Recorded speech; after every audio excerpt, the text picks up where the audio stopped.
very often about waning immunity, and people measure antibodies. We're measuring this sort of neutralizing antibody and this what they call sterilizing antibodies. And sometimes that gives a false sense of immunity waning. You see these antibody levels drop, and everyone says, oh God, immunity is waning. That's not necessarily the case. Because in effect what happens is the signal that says I've got this much antibody in my system, that wanes. The amount of antibody in your system wanes, but the memory is still there. It's almost like the way our memory works. You might, as soon after an event, you might forget all the details, but at some point in the future someone reminds you, and all of a sudden all of the details can flow back. And that's essentially what happens. The system doesn't carry around as much antibody all the time, but what it has deeply embedded in the system is the memory of that infection, and that's built into the system.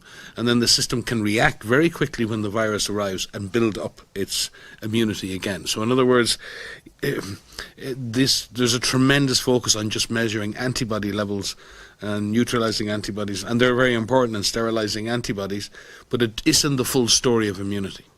There's a much broader based immune response that happens when you get vaccinated, and that immune response is sustained for a very long time in your system. Therefore, and we don't know, we're really only a year, and in many cases 6 months into our experience with these vaccines, and the studies have been done constantly to see how the vaccines are still performing. And I'm encouraged with how well the vaccines are holding up in preventing severe disease and preventing hospitalization. It's incredible to think that we have so many vaccines that are still performing and doing that despite the emergence of variants. So in the one hand, we're lucky in that sense, but we're always aware that there could be a variant around the corner that could evade our vaccines, and that will be not a good thing. But I don't believe that the vaccines themselves are driving the evolution of the virus to escape the effectiveness of the vaccines. It's a much more general process of viral evolution. Now that's different if we end up with therapeutics and tablets that treat the virus, because when you're immune, when you have vaccine immunity, you have no virus in your system, and then the virus arrives in small numbers, and then your immune system can attack it. When you use a drug, there's loads of virus in the system because the person is very sick, and now you introduce the drug into the body, and there are trillions of viruses, and amongst those trillions of viruses, there may be one or two that have some resistance to the drug, and that's how resistance emerges. That the drug kills all the viruses that are susceptible, and the few that are left end up living, and then they reproduce, and then the next generation of viruses is more resistant to the drug than before. So it really is a matter of numbers. I know I'm not explaining it very well, but I am not as concerned about resistance is the wrong word, but that your listener had asked about that. I'd be much more concerned about the emergence of resistance if we overuse antivirals, or if we use antivirals in a unintelligent way, by just distributing them everywhere. We'll have to be very careful when we get these new antivirals in place. They could be game changers, and they can probably make a huge difference in the long run, but we're going to need to use them very prudently so that we can maintain their benefit. But I'm not concerned about vaccines right now. Can I say one thing on that last point? Is one of the things we're trying to ensure is when you're doing testing and you're looking for cases and you want to help people, who have COVID and give them the right treatment, they need to enter that clinical care pathway wherever they live as soon as possible. Earlier clinical care saves lives. And what we've been trying to talk about is, especially as new antivirals come online, it's about the right patient getting that right test, getting the right treatment at the right dose. It's not just that a new drug will become available and then everybody can take a pill whenever. We need to make sure that people are receiving appropriate clinical care by trained medical professionals, and that they're using these therapeutics the right way, because some therapeutics are focusing on earlier in disease severity and others in late. And so I just wanted to, because I think what Mike said is really, really critical, but it's the right patient, the right test, the right dose, the right therapeutic. And we're working with so many partners around the world. We have an amazing clinical management team here led by Dr. Janet Diaz, working with clinicians around the world to get the data, understand the clinical trials so that we can get that guidance out as quickly as possible. And that's a huge amount of work, but we're working very hard to get more therapeutics assessed properly, robustly, so that those can be used, but used appropriately, as Mike said. Thank you so much to both of you. And actually, you covered a few more questions that others were asking, but I see that there are more questions coming on vaccine resistancy. So I would invite our viewers maybe to rewatch this, as we have quite a lot of questions coming in, so that we don't repeat. But for those who just joined, we answered that question. Maria, here is one thing we could do is get Kate Yeah. and Anna Maria and others. This is obviously something that is concerning people. And it is not easy sometimes to I find it confusing at times. The vaccine prevents hospitalization, but it doesn't stop infection. These aren't intuitive things. These are not directly intuitive. So I don't blame anyone out there for feeling that, hang on, what's happening here?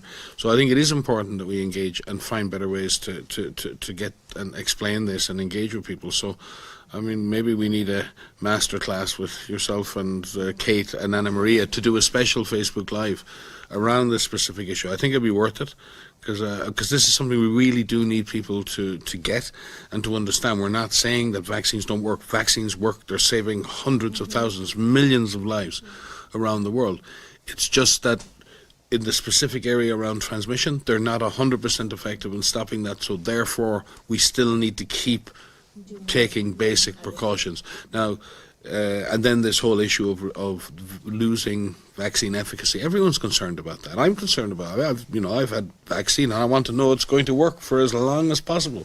So maybe it would be good, Alex, to have a special session. To have a special session on that, and with maybe, as I say, with Kate, Anna Maria, yourself, Maria, and others to go through that.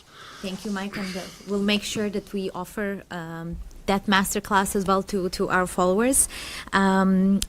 Maria, there is a question now about the new variant that we are reading in the news about.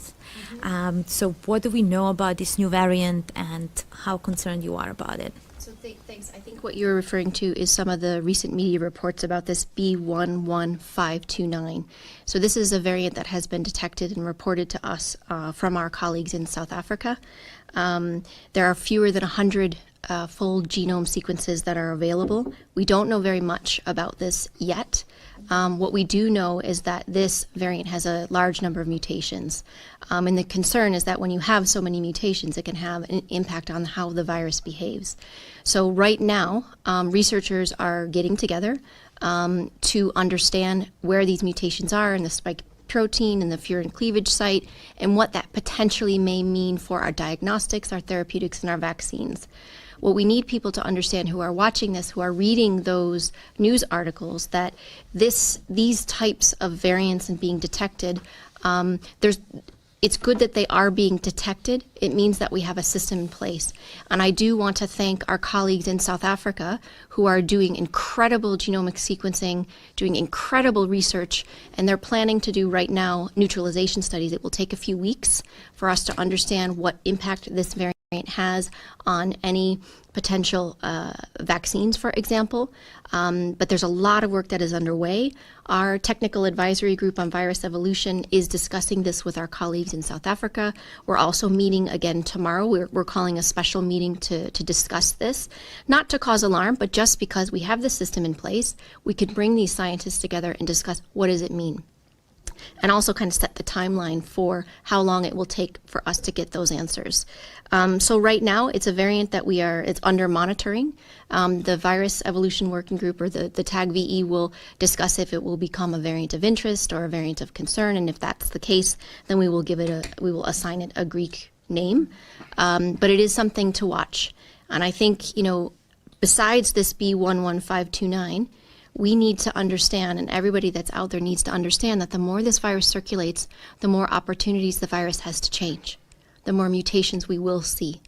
And so giving that so many people, 250 million people have been infected, have been reported to have been infected with this virus. And we know that's a gross underestimate.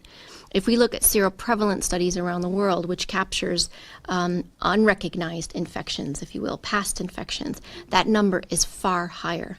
But the virus has a lot more room to go. So we need to drive that transmission down so that we reduce the possibility of having more variants emerge. But this is one to watch. I would say we have concern, but I think you would want us to have concern. And I want the viewers to know that we have people who are on this, who are making sure that the right people are having the discussions. And as soon as we have more information to share, we will. But don't forget, we still have the Delta variant, which is also evolving. And there are at least 30 sublineages of Delta that we are tracking. We've reported on the Delta sublineage AY 4.2, which has been reported from the UK. And in this sublineage, there's a suggestion that this variant has increased transmissibility slightly over the Delta variant.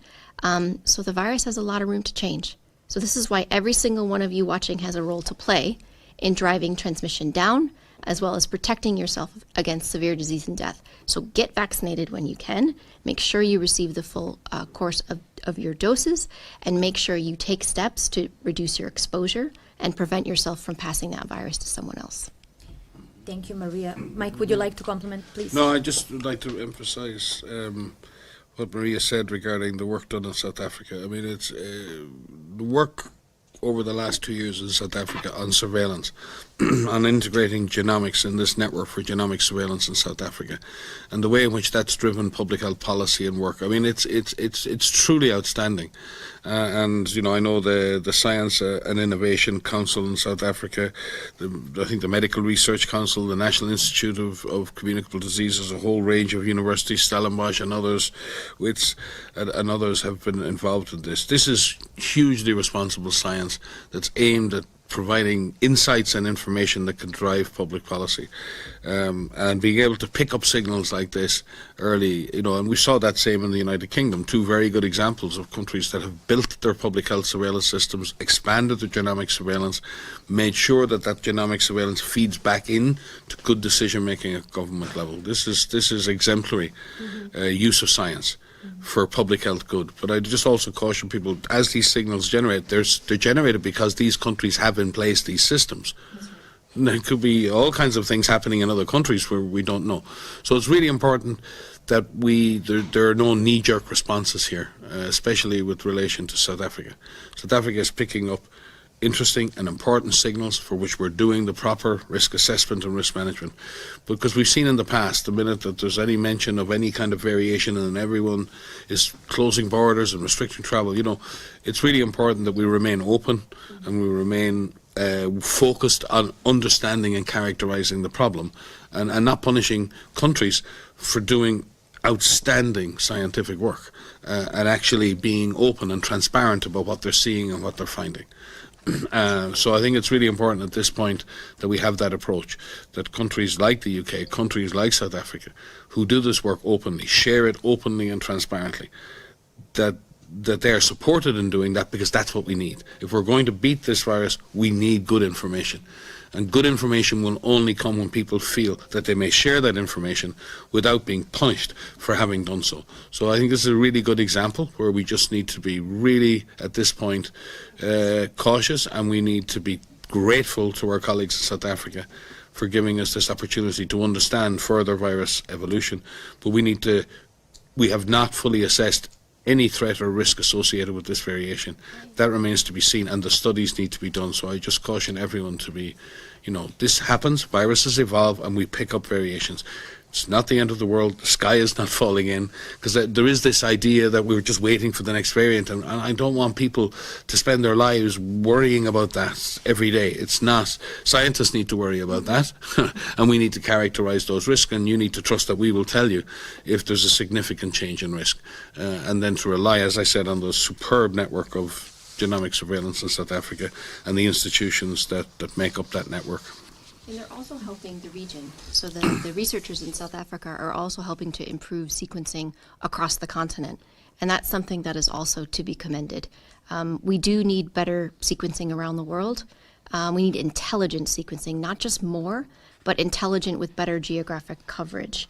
If you look at some of the maps that we produce, in our SITREP, you can see where, for example, Delta has been reported in the last 60 days. But I think that's more a reflection on where those sequences have been shared rather than where Delta is circulating.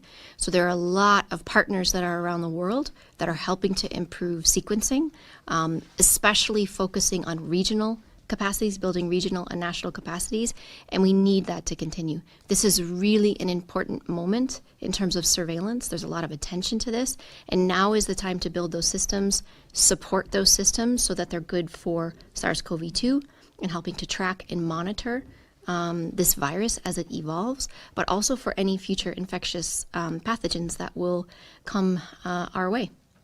Thank you, Maria. I'm aware of time that we don't have too much time left, but we have, I think, good 3 to 4 questions that I think we should really address today. First one is from Jonathan, watching us on LinkedIn. Is it time to join dots here? If different countries are choosing different testing or public health measures and vaccination regimes, then we do not need to review the evidence and encourage adoption of one system worldwide. I think the question is, shall we actually revisit the evidence and adopt one regime? I understand the instinct, but my experience, I think we need one approach. We need to look at the tools and actually understand the tools we're using. So yeah, we need one toolkit, one set of tools that we all recognize and understand and support. But then the tools we use will depend on the situation in each country.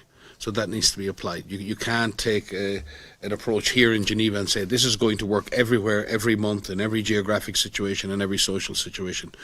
That's not true. But we need to commonly understand the value of mask wearing and when it's useful, the value of ventilation and when that's critical, the value of restrictive measures if they're needed. So we need to have the same understanding of the public health value and impact of those things, so that we then are communicating in the same way to people. So I understand the question, but I don't think I think a global approach to vaccine equity has been badly needed, and we need more equity, and we can do that at global level.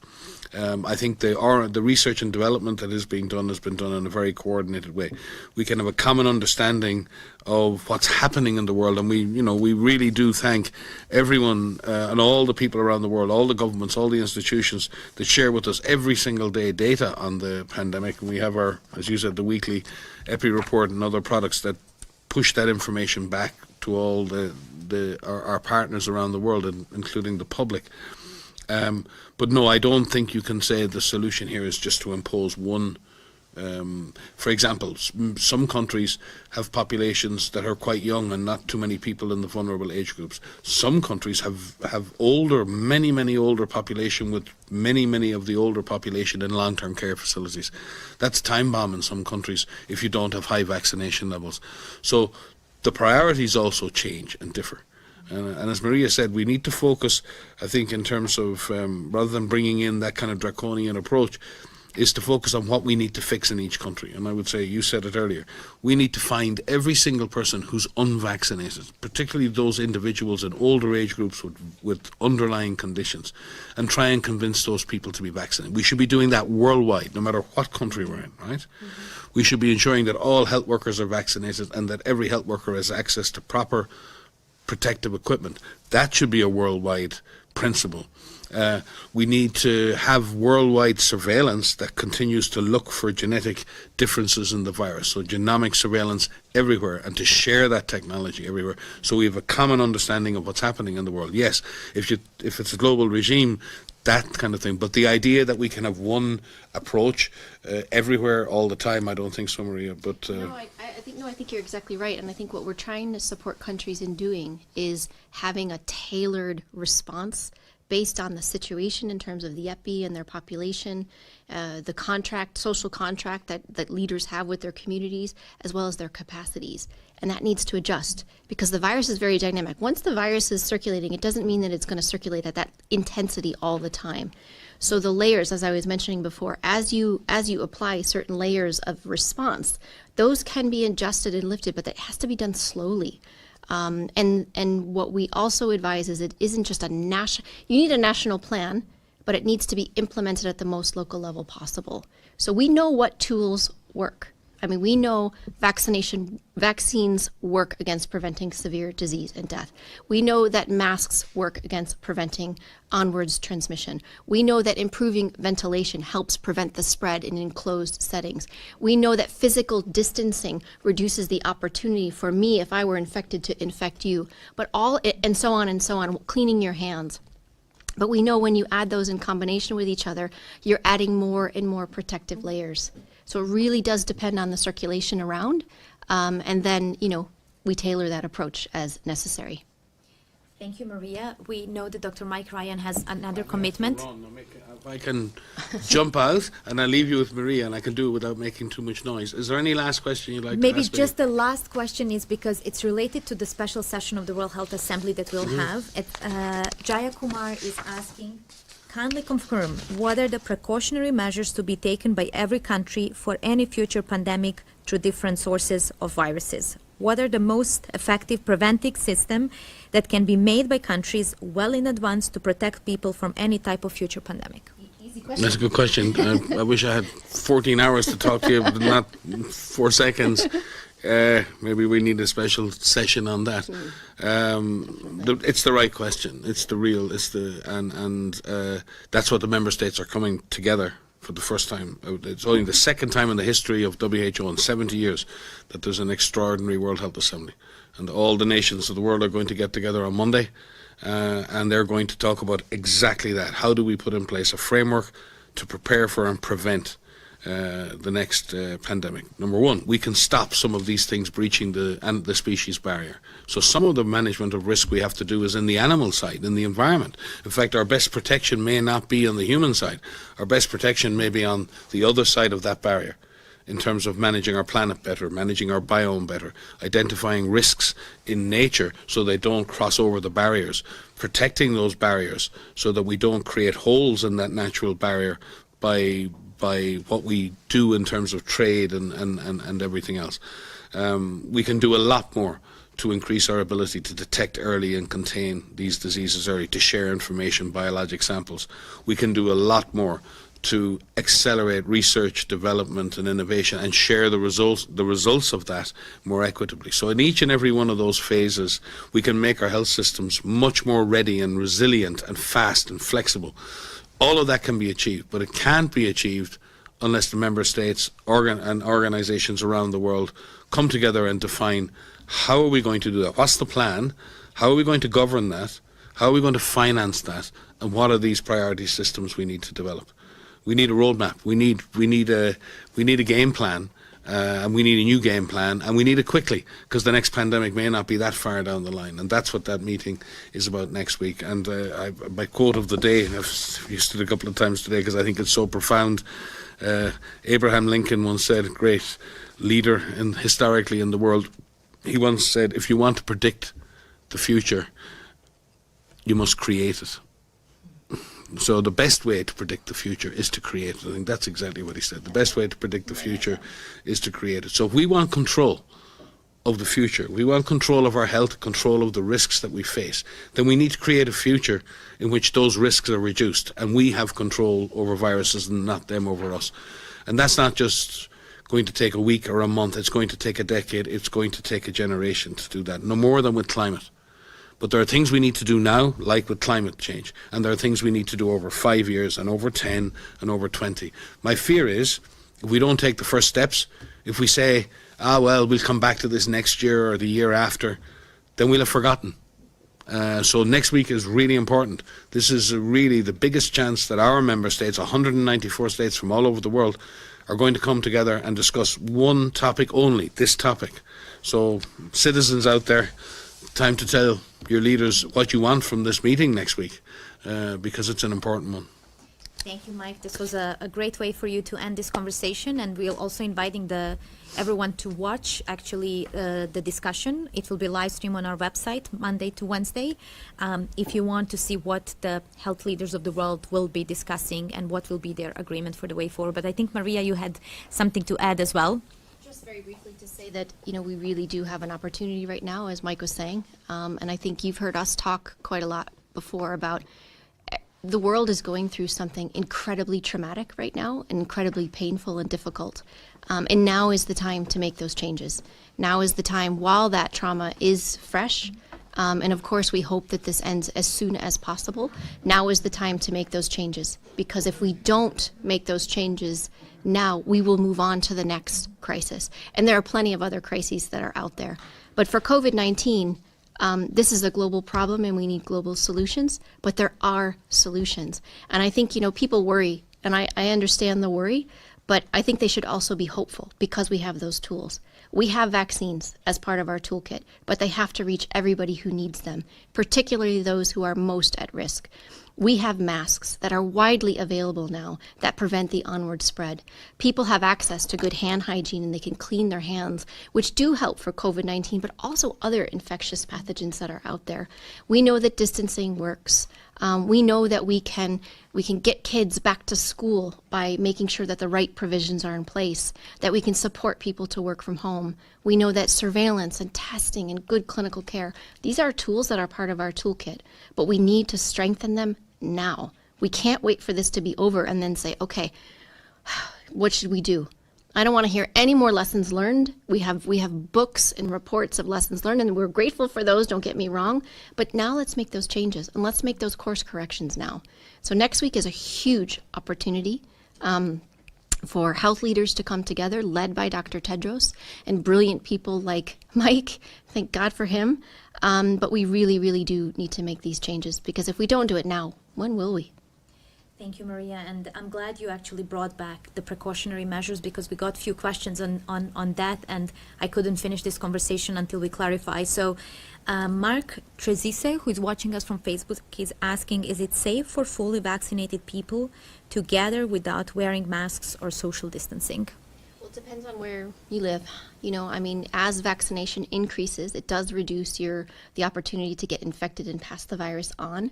But we still recommend, even if you are vaccinated, to wear a mask when you're indoors and when you're with other people. If you are indoors with other people, make sure you have good ventilation, good cross flow, open those windows. Try to physical distance as well. And I know that becomes very hard, and it's Thanksgiving in America. So I do want to say happy Thanksgiving to my family and to my friends who are celebrating. We really wish we could be with you, but one day we will celebrate again Thanksgiving. But yes, there are precautions that need to be put in place. Vaccines alone are not enough.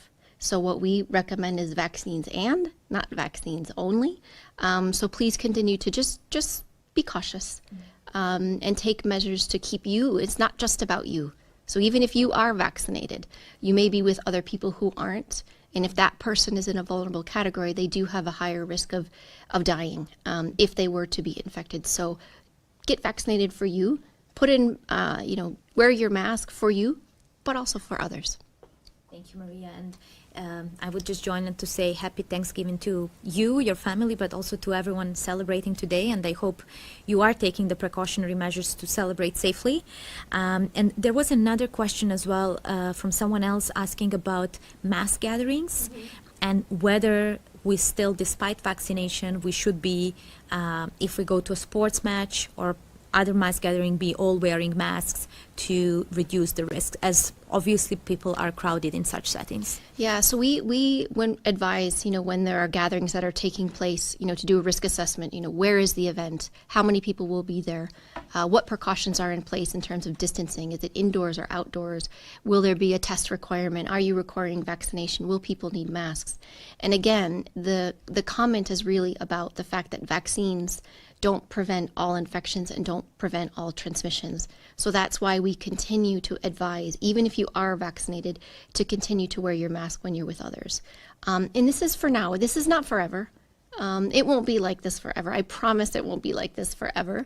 But we need to get through this together. And, putting that mask on, keeping that distance, avoiding those crowds where you can, will help get us towards the end of this pandemic.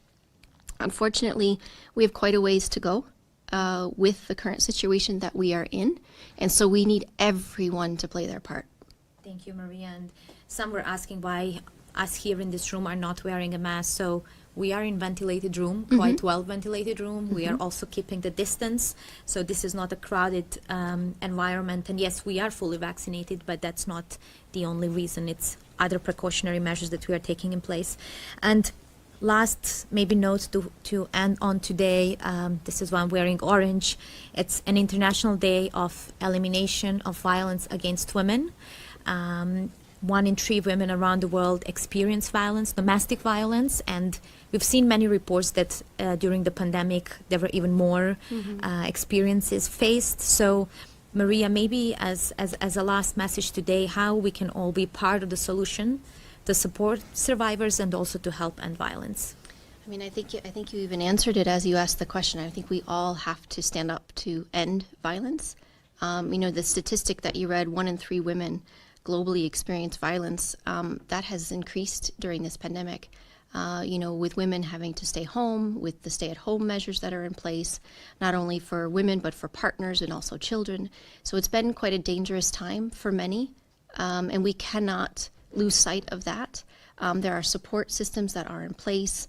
If women can reach out, there are systems. We need more systems within countries to support women in this, and we have to stand up against violence against women, no matter where you live on this planet. We need to support those systems in place that help those women get out of those situations and stand in solidarity. So I didn't wear orange today. I don't own anything orange, but I would if I'll have to buy myself something orange. But there is 16 days of activism to Orange the World, to actually express solidarity to victims, but also to call for action to end violence. So you still have time.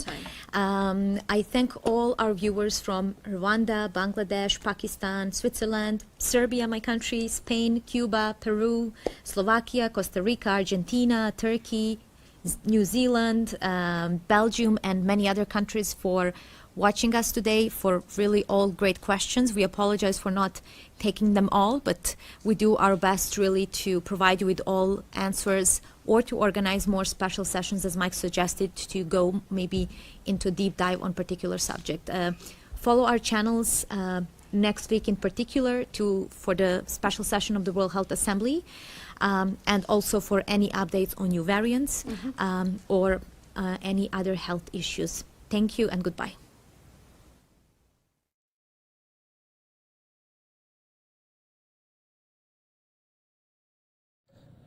All right, we're going to head out to a 2-minute commercial break. When we come back, we are going to go to one of the top stories from today, where 3 people were shot in Durham, North Carolina. While Black Friday shopping, we have all the details for you here coming up in 2 minutes.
Welcome back to Live Now from Fox. I'm Melissa Brennan.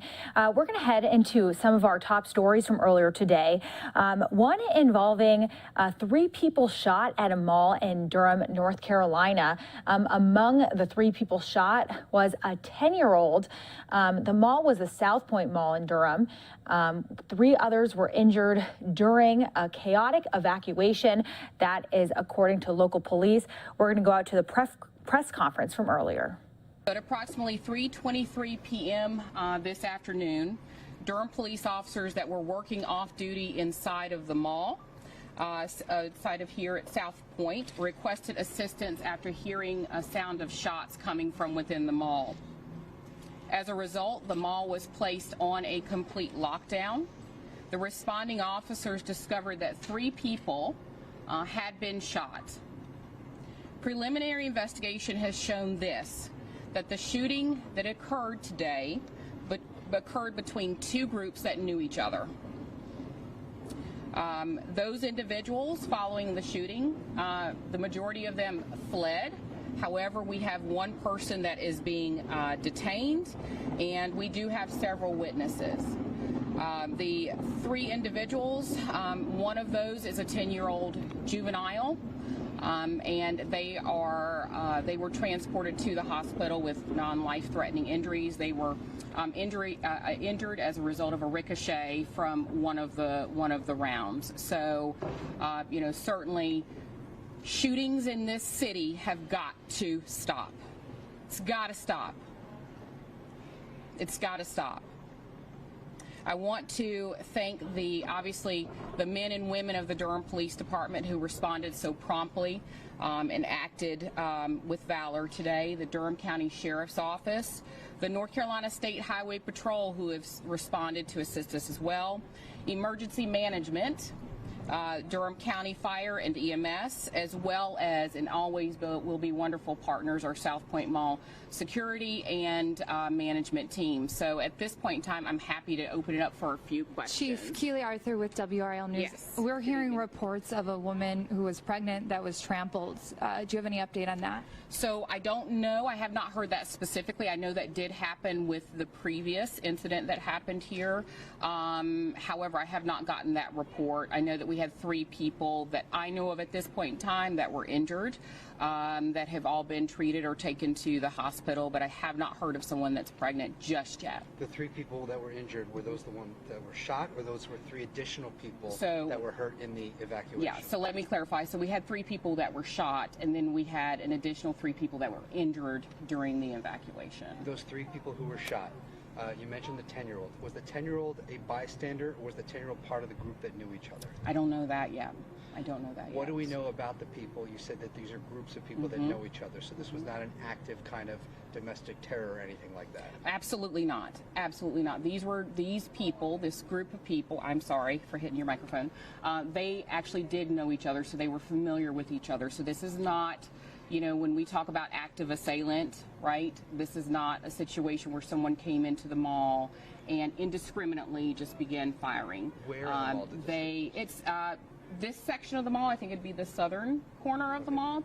Upstairs portion, we have an active crime scene. The mall is closed, and as soon as we are able to release the mall, and you know, we'll talk with mall management and make that decision together. So, yes, so what happens next? You said that shootings have got to stop. What are you guys going to do in the immediate time to make sure that this mall is going to be safe to reopen again? Well, what we have continued to do, we have continued to provide security here for the mall, but not just for the mall, for all of our residents that are affected. You know, I think that's very important. We have worked with all of our federal partners to identify these individuals that are bent on coming to our community and wreaking havoc. We will be sending them to federal prison.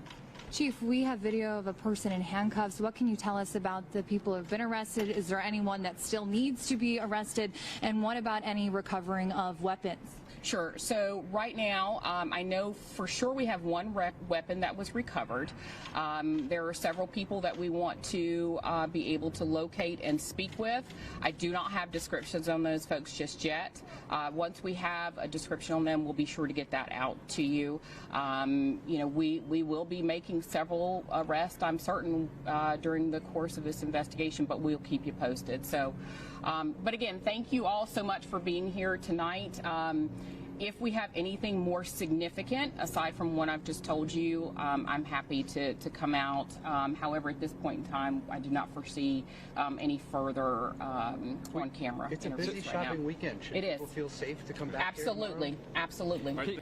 We also had a local Fox reporter who was out in the North Carolina Durham airport there, mall there, who happened just to be shopping, doing Black Friday shopping. She was actually home for Thanksgiving. She's a reporter out of D.C. who was there, and she called into the show earlier to tell us her account of what happened. And she said that she was on the other side this time, just with people, with folks who happened to be there, wrong place at the wrong time. Here's our conversation from earlier. Our very own reporters, Fox 5 Sierra Fox was out at that location when this had happened, and so we're going to bring her in. She just phoned in here with us, and Sierra, I'm going to pull back up that tweet that you had put out there. You were inside of one of these stores. Walk us through those moments of when you had learned that this happened. Hey there. Well, thank you so much for having me on here. Yeah, right now I'm in Raleigh, North Carolina, visiting my family. This is where I was born and raised, and I came out to South Point Mall because my mom works here at Belk. I was meeting with one of my friends who's actually a reporter here for WRAL. We were catching up for lunch, and then we walked into Express to shop around, and all of a sudden, I just hear people screaming, people running inside the store. They shut the doors, and automatically I'm like, what's going on? And the employees are like, everyone stand back, stand back. And so obviously we all go to the back of the store. I was actually getting clothes rung up at that moment, and my cashier, she dropped to the ground and just ran. I don't even know where she went. Obviously right away, since I was with my friend who's a reporter, I was like, oh my gosh, call your newsroom right away and alert them what's going on. We figured it might have been a shooting. I believe about a month ago there was another shooting that happened here. My mom called me right away in that moment because she was at Belk. She was worried. She made it outside the mall, but I told her we were now in lockdown. And during those moments, I mean, usually I'm used to being on the opposite side, but it was frightening. My stomach literally dropped, not knowing what had happened. And a couple of people who came inside the store, they said they heard about 3 gunshots and a stampede of people running, and they just heard screaming. So at that moment, I figured it was a shooting. The store manager kept calling security. As you can only imagine, all the stores were calling security. So they said the phone lines were flooded. They weren't really getting any communication or answers as to what was going on.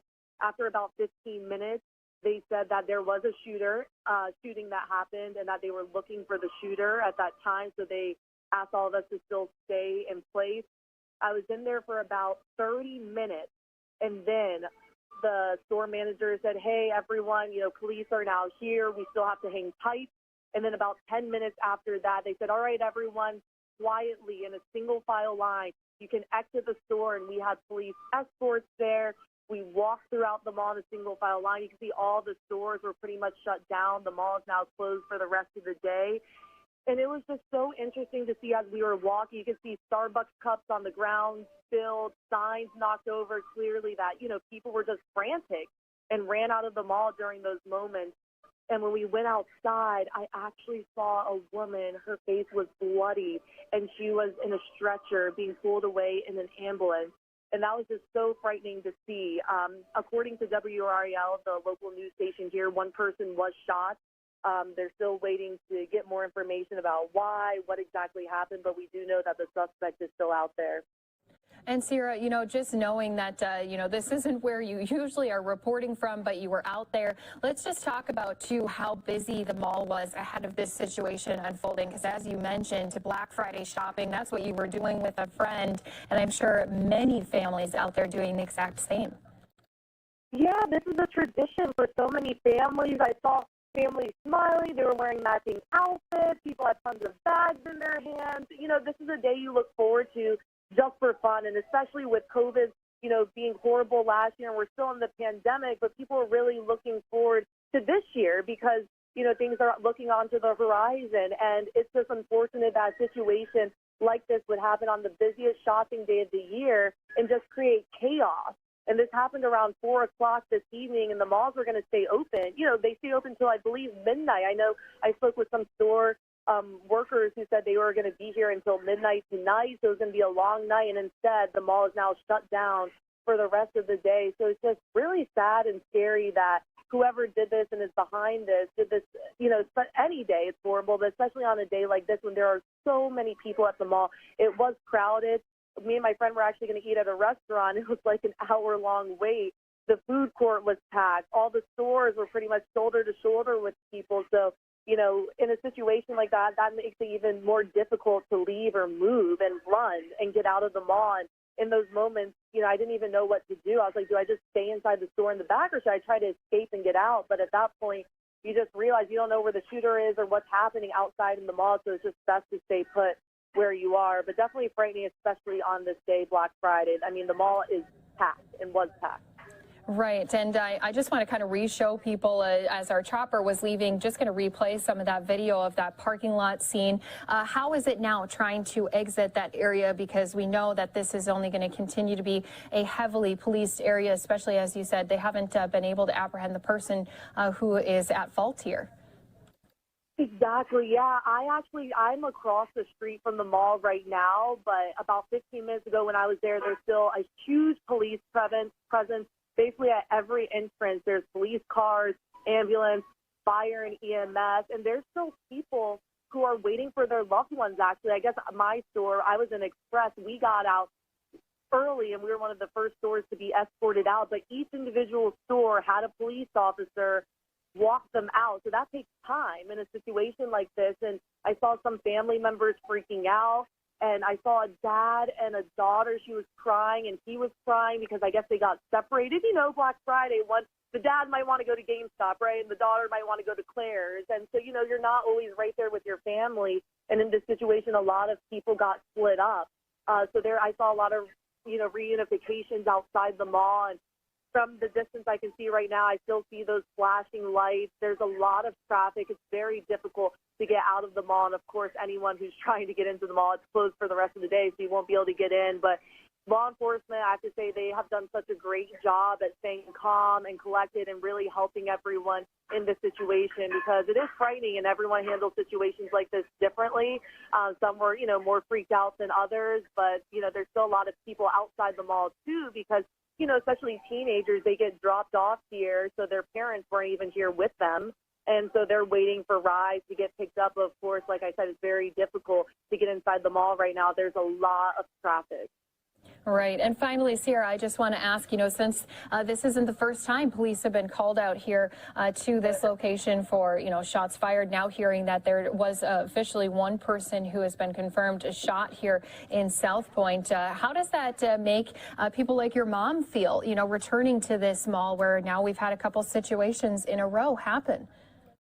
I'm going to be honest, my mom and 4 of her coworkers, they're having wine right now because they're tired of it. They are fed up. This is horrible, and I don't even think they know how to put it into words. But before I went live, I just ran inside to just tell my mom I was okay and say hello to her coworkers. But, they're tired of it because this isn't the first time that they've had to shut their store down and run out, scared because of a shooting. And so, it's not just happening here at South Point Mall. Things like this are happening, nationwide. There's a gun violence issue and it needs to be resolved. But, it's just devastating to people who are just trying to go about their day-to-day work or go shopping, make money or have fun. And situations like this happen and continue to happen. So, I was speaking with my mom's coworkers right now. They were terrified, and they said they heard 3 shots fired. They dropped to the ground, grabbed their stuff, and then they just ran out. And it's unfortunate that they have been through this before. So it's not their first time. And so I guess they've become accustomed to it in a sense, but it's sad that people have become more and more numb to situations like this, and it is what it is. Right, and just to see all those pictures of what's been going on outside of the mall, and also, Sierra, your pictures from inside of the mall, it just kind of makes people kind of think back and remember, you know, we do need to be extra careful when we're out and about, especially since there has been a problem here in many communities across the country when it comes to gun violence. So we do appreciate you calling in and giving us some of those firsthand pieces of information as you were inside of those stores. I'm glad that you and your family and friends were safe. And we're just going to hope that everyone else who was involved and injured is safe as well. Yes, definitely. We hope everyone made it out of the mall okay and is able to reunite with their loved ones and enjoy the rest of their Black Friday and holiday weekend. This would be a special time, not frantic. So thank you so much for your time, LiveNOW. Yeah, and thank you again, one of our Fox reporters, Sierra Fox, calling in here to LiveNOW from Fox. Just want to take us back out to those live pictures as we continue our very own report. That was a great interview there. Again, it happened to be a Fox reporter who was out at home during Thanksgiving, just at her local mall when all of this unfolded. But one of the big questions with this is, how safe is it when something like this happens at a mall? Obviously, Black Friday, one of the biggest shopping holidays of the year. Are people going to go out next year, tomorrow even, to continue shopping? How does local law enforcement handle situations like that? Well, Andrew Kraft spoke with a law enforcement officer to answer those questions. The reaction, the fallout from this mall shooting there in Durham, North Carolina. We still have live aerial pictures at the moment. And right now I'm going to be joined on the phone by our friend of the program, Darren Wyatt. And he is up to speed on this. Darren, do you have us? I do, yes. Hi, Darren. So, yeah, we have been reporting this for some time now, and we know 3 people were shot, 3 other people were injured after the shooting on one of the busiest days of the year for shoppers. And so right now, can you kind of walk us through what police have to contend with when they respond to a situation like this in a shopping complex that is really, really massive? Well, yeah, not only the size, but I think the day of the day of occurrence is very important too, with it being Black Friday and a lot of people out shopping. From what I've heard, there were actually off-duty Durham police officers working off-duty jobs in the mall. They're the ones who initially reported hearing shots fired and called for assistance. So at least there were some eyes inside the mall that could provide accurate intelligence from a law enforcement point of view. But when you're responding to a situation like this with hundreds or thousands of people who are panicked and fleeing, you don't know who the suspects are at the time. You don't know if this is an act of terrorism or a mass shooting. Fortunately, in this situation, it turned out to be 2 groups of people that knew each other and were involved in an altercation. But there's just so much going on, especially on a day like today when people are out trying to celebrate and get their Christmas shopping done. Yeah, and Darren, the investigation is ongoing. What would police be looking for, as far as evidence is concerned at the mall itself? Well, certainly they'd be looking for any kind of CCTV footage, any kind of video footage that was occurring in the mall. I would suspect that they're asking any of the shoppers who were there, anybody who might have cell phone video, to please provide that to authorities, because that will help ascertain exactly what happened. Talking to witnesses, anybody who was there that might have seen something. And, here tragically, a 10-year-old was one of the victims who was shot. Fortunately, so far, nobody dead. And from what I'm hearing, the 10-year-old has suffered non-life-threatening injuries. But, they're looking for CCTV footage, obviously looking for any kind of physical evidence that was left behind, shell casings, looking through stores for bullet strikes that might have missed and gone through and lodged somewhere. So all kinds of physical evidence on top of the video footage and speaking with witnesses. Yeah, and Darren, of course, the shooting aside, police also have to contend with as well the melee that follows, and people get injured when they try to evacuate. The scene is very, very chaotic, and so that presents another host of problems. It does. Credit to Durham Police Department. I saw some of their social media posts. They were asking and urging people to evacuate in a calm, methodical manner. Unfortunately, in a chaotic situation like that, it doesn't always happen that way. But even as we saw in Houston just a couple of weeks ago with those crowd surges, they can be deadly, let alone just people get hurt, people can be killed as well. So that kind of exacerbates everything else that's going on. You've got people injured in a shooting, you've got the chaos going on with the shooting, then you have the additional chaos of people trying to get out and evacuate, and that can in and of itself cause additional injuries. And Darren, let's talk about the threat itself, because they made it very, very clear that this was not a random event. Someone did not go in and start shooting, indiscriminately. These were groups that knew each other. Does that make it easier for police to find, the motive, or some type of altercation would break out, rather than, some lone individual? Yeah, it certainly does. When they have already confirmed that there's one person being detained, and they've already come out and said that this was not a random act, that it was two groups of people who were engaged in an altercation, and they did have prior knowledge of one another, it does make the investigation much easier, and it takes some of the guessing out of it. The unfortunate thing is that we're in a day and age in this country and across the world where you almost expect something like this to happen. My wife actually prohibited our son from going to the mall today because she was concerned of something like this happening. And fortunately, it's not here in LA, but it did happen somewhere. And it's scary times. In your last story about the smash and grabs, they were talking about the lack of respect for people, for safety, for property in this country right now, and we're almost upside down, and we need to be right-sided.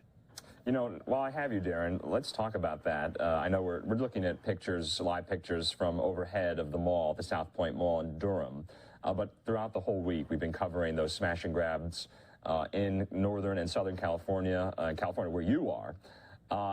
Are police stretched too thin in municipalities and jurisdictions around the country where they just cannot enforce and be prepared for something like that to happen?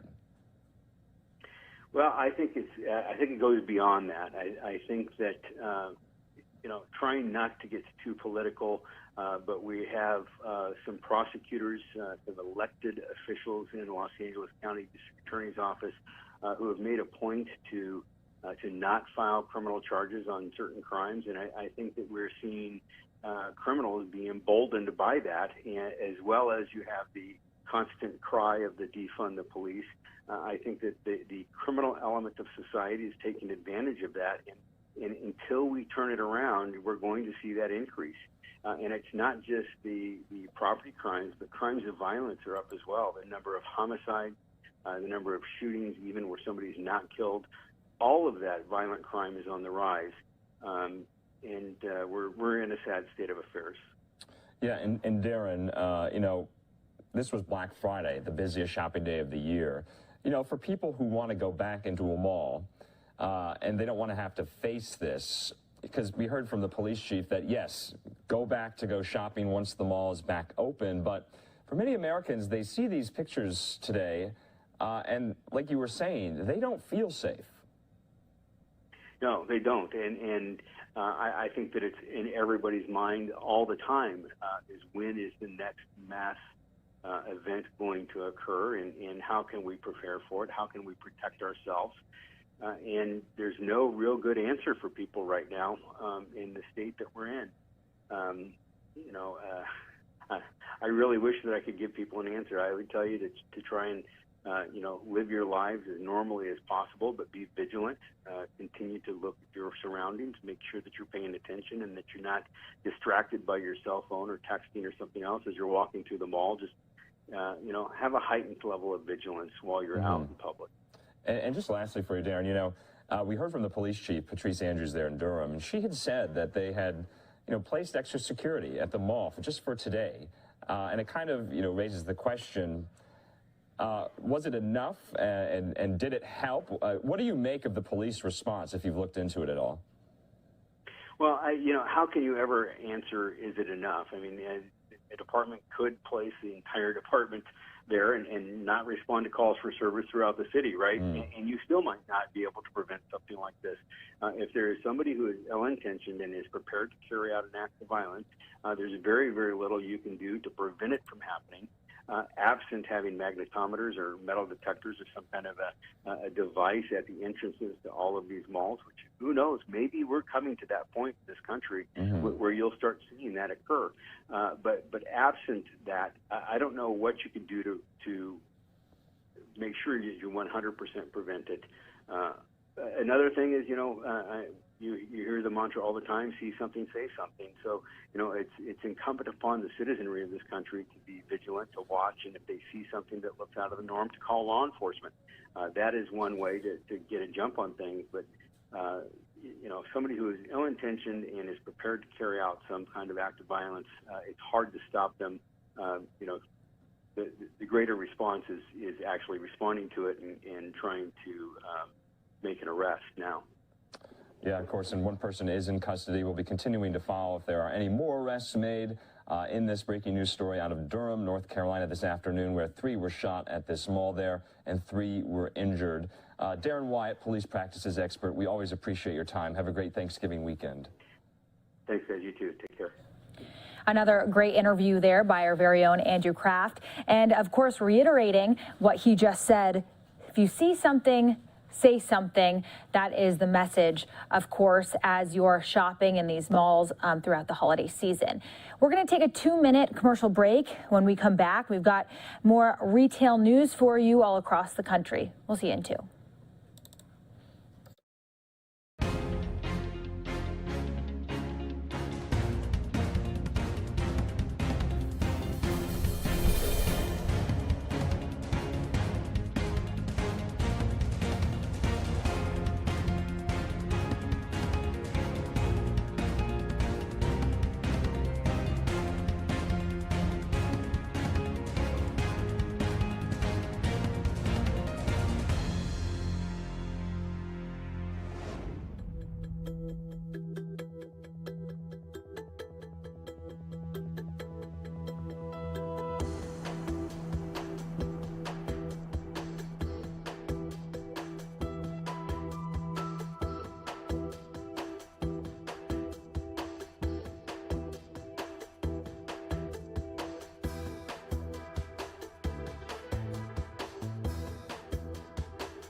Welcome back to Live Now from Fox. If you're just joining us right now, we are getting reports of a shooting at a Seattle area mall. Our affiliate Fox 13 Seattle has sent crews to the scene. No word just yet from police sources or any officials confirming exactly what happened, but the mall in question is on lockdown, and we do know a shooting occurred. What you're looking at right now is the skyline of Seattle. We're working to get more information from our crews out there on the ground.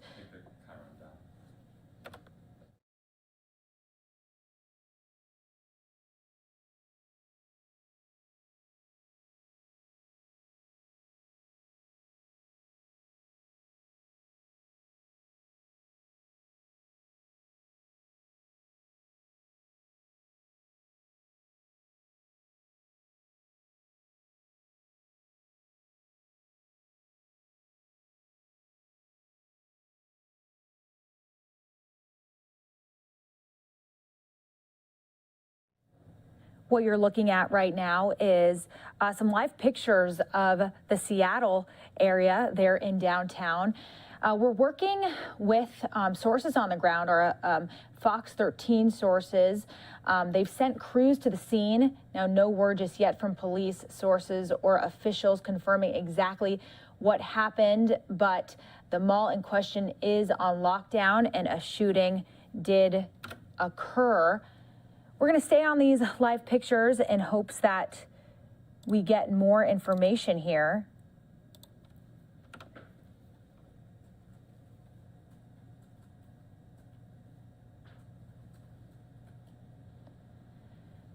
When we do hear from our reporters on the ground there, we will be speaking with them.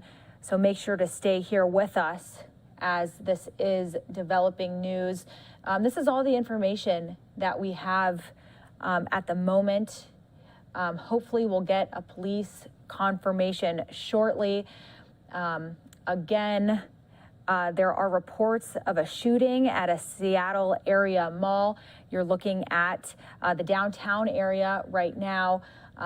We're working to get more information. We don't know exactly if anyone was injured, how many people, any of those details, but we are working to get all of this information to you.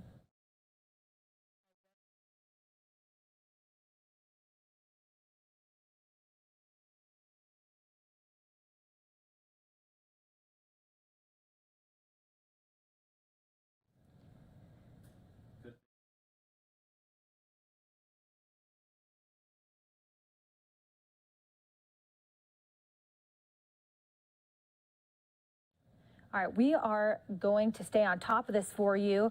Like I said, as soon as we get any confirmation or any more details, we'll be bringing it to you here live on Live Now from Fox. We're going to head into our next story here. Obviously, Black Friday was today. A lot of news, sad news. We had a shooting earlier in Durham, North Carolina at a mall there. And of course, this news unfolding in the Seattle area. Retail thefts, that's another big topic of the day, yesterday, today, and most likely through the holiday season. Let's go out to the latest.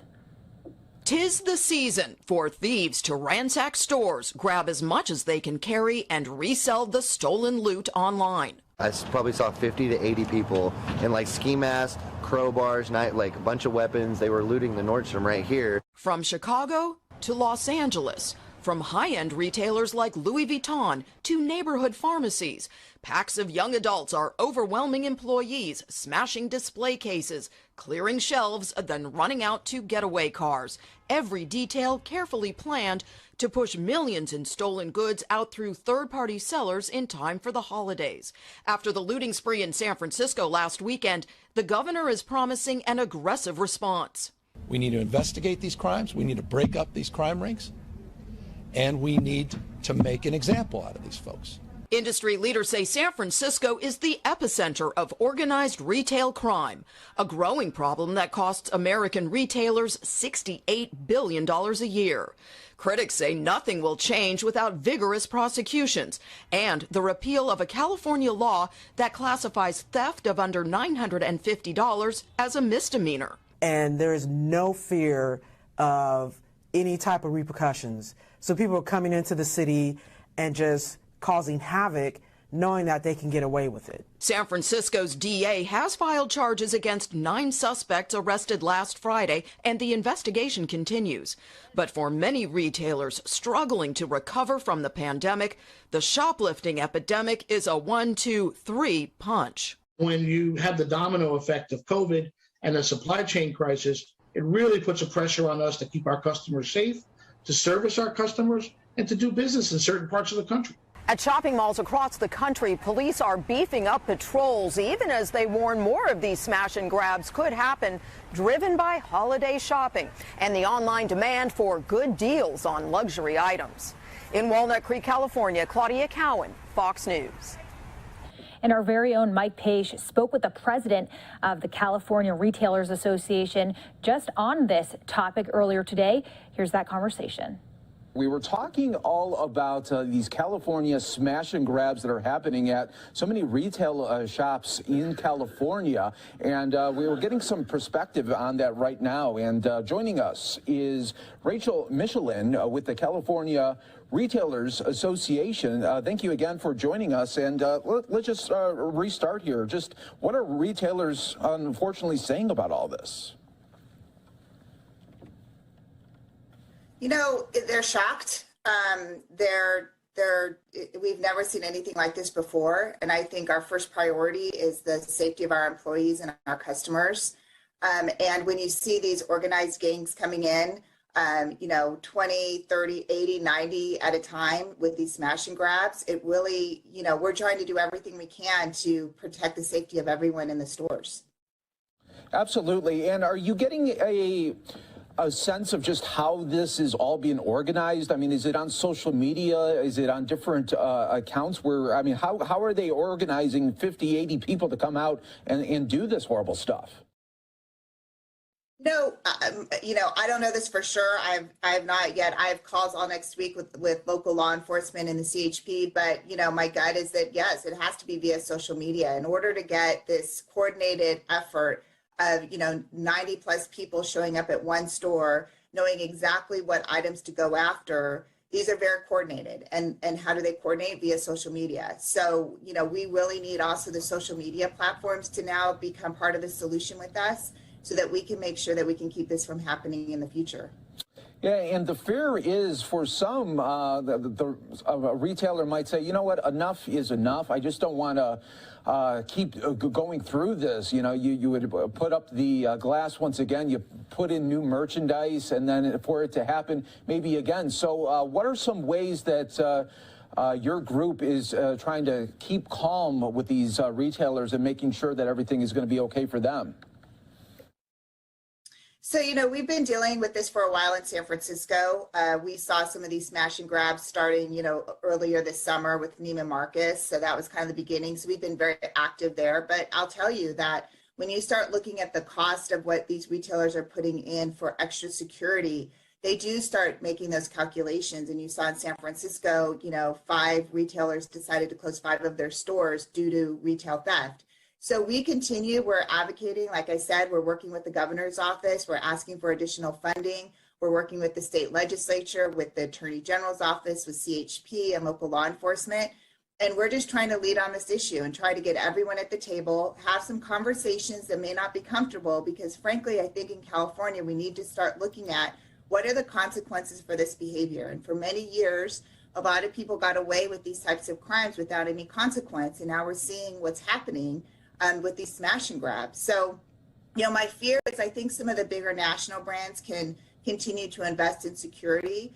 We're really also looking at our small independent retailers. And while they may not be hit as hard or make the headlines like some of the big national brands, this affects them too, because if those big national brands are hit and it causes some concern for consumers, that affects the foot traffic for our smaller retailers.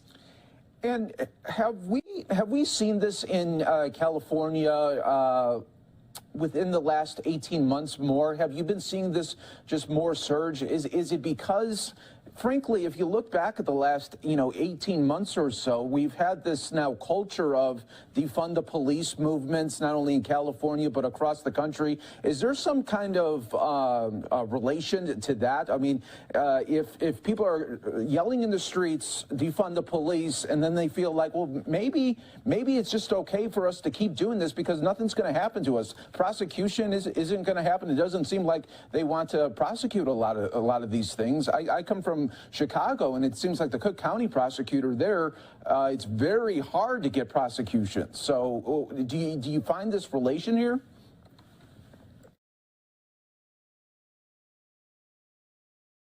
No, I think you're onto something. Now, let's if we look back on data going back, the National Retail Federation has been monitoring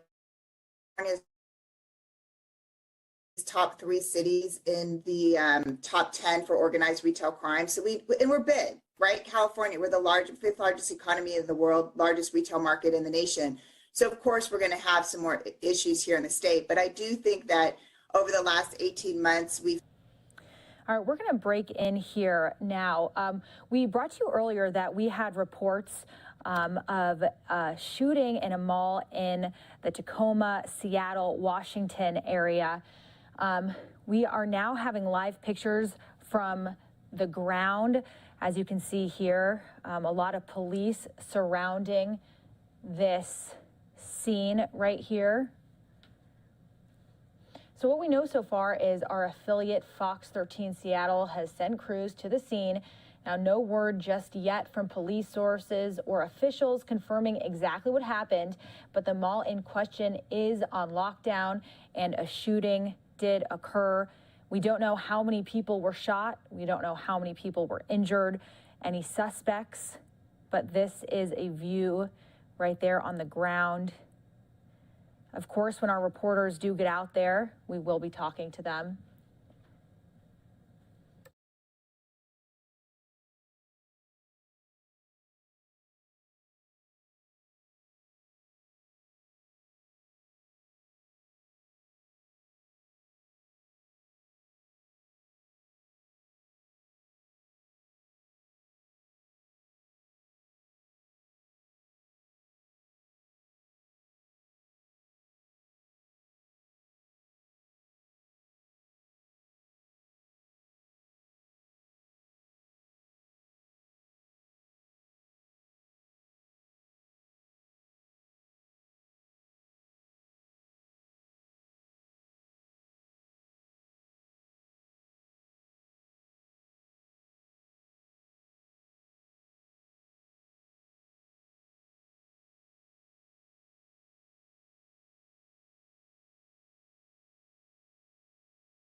So you are now looking at more live pictures we have there on the ground in Tacoma, Washington, reports of a shooting in the mall. We are getting more information. Law enforcement from multiple agencies have converged on Tacoma Mall as shots have been fired in the food court. Pierce County Sheriff's Department said at least one victim has been found so far. He also said people are hiding in the mall and in stores. They've gone into lockdown after at least 3 to 15 shots were fired. However, the exact number of shots and victims have not been confirmed. Sheriff's deputies, Lakewood and Tacoma police are currently at the scene.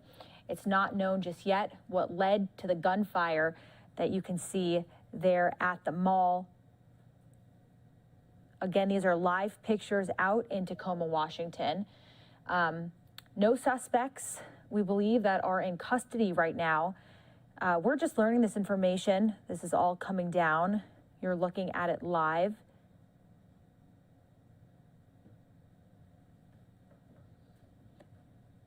You can see there our crews are out trying to get shots of all angles. Law enforcement from multiple agencies are currently at the scene as there are reports that shots have been fired at the food court there. As you can see, a lot of officials, a lot of flashing lights are currently outside.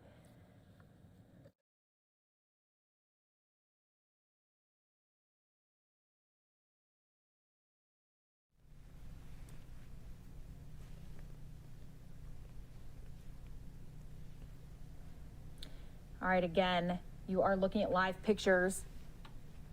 All right, I'm going to bring in our very own Andrew Kraft.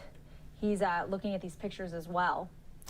Yeah, Melissa, this is stunning yet again. We've seen these pictures just this afternoon in Durham, North Carolina at that mall there.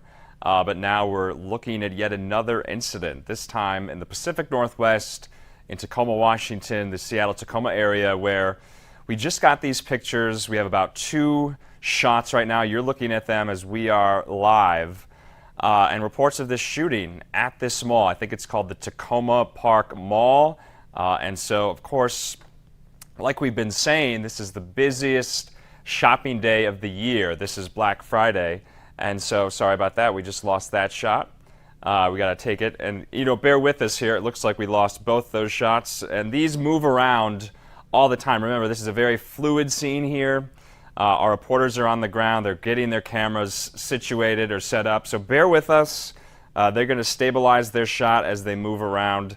Remember, this is live, raw, and unfiltered. It's not always going to be so pretty. It's not always going to be so stationary. But now you can see it looks like police have set up some type of barrier where they're turning traffic away. They do not want traffic to get in the way of their investigation right now. Hopefully we get that other shot back, but this is becoming quite a dangerous day for malls around the country, and these two incidents that we've been following there in Durham, North Carolina, and now in the Seattle-Tacoma area. Yeah, that's right, Andrew. It's been a sad day, a scary day, especially on Black Friday, the busiest shopping day of the year. I just want to go over the information that we do have. Law enforcement from multiple agencies are on scene at the Tacoma Mall as shots have been fired at the food court. Pierce County Sheriff's Department has said at least one victim has been found. He also said that people are hiding in the mall and stores have gone into lockdown mode after at least 3 to 15 shots were fired. The exact number of shots and victims have not been confirmed as of yet. Of course, we are working to get you more information. But Andrew, you're right. It was devastating earlier today. 3 people were shot earlier in Durham, North Carolina, and here we are.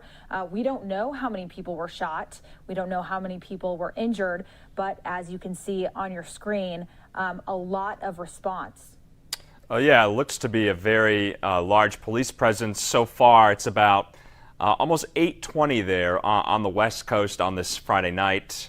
And of course, that is the question. Was this a random lone wolf type attack, or was this someone who shot up the food court, who may have gotten into some altercation with someone that they know? Remember, that was the instance in Durham. It was between parties that knew each other. You can see there, though, there's the outside of that Macy's department store, I believe, and you can see all the police lining the parking lot there.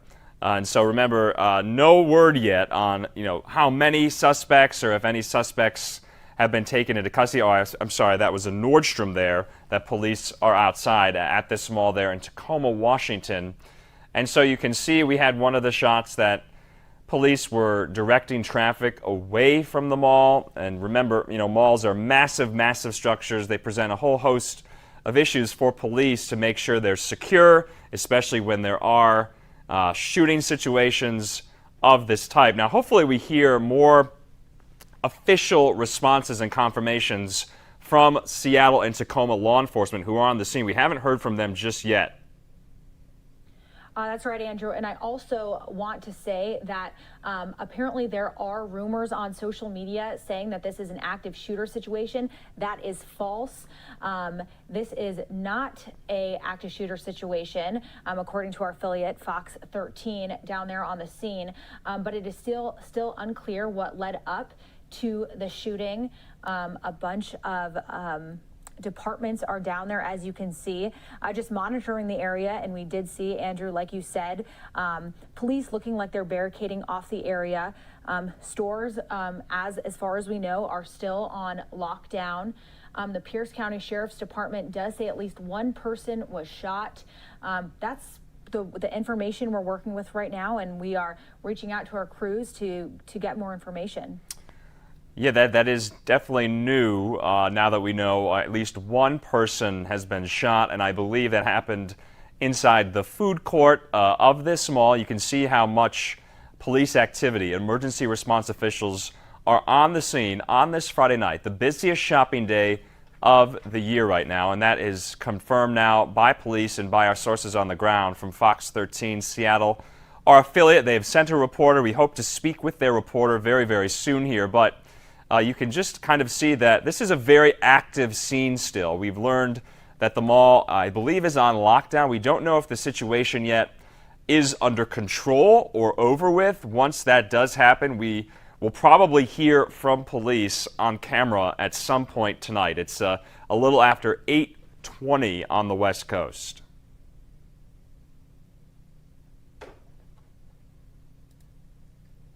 Yeah, that's right, Andrew. We're going to stay on these live pictures to make sure that we are covering this from all angles.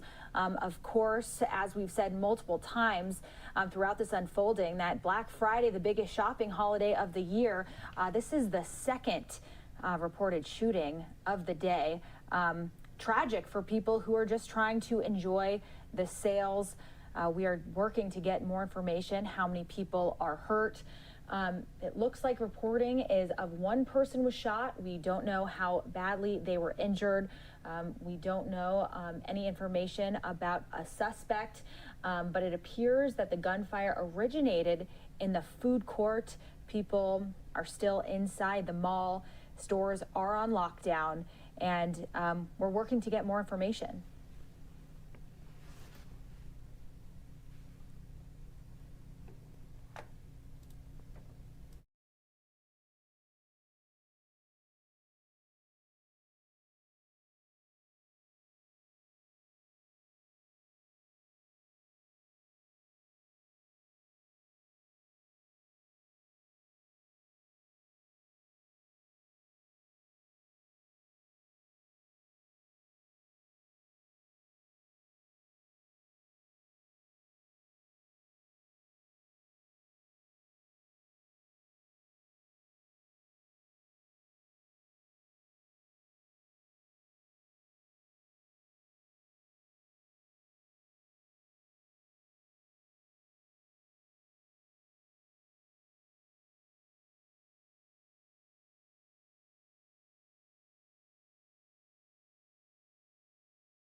If you're just joining us here on Live Now from Fox, we are over live pictures outside of a mall in Tacoma, Washington, where multiple agencies have confirmed on the Tacoma Mall as shots have been fired in the food court there.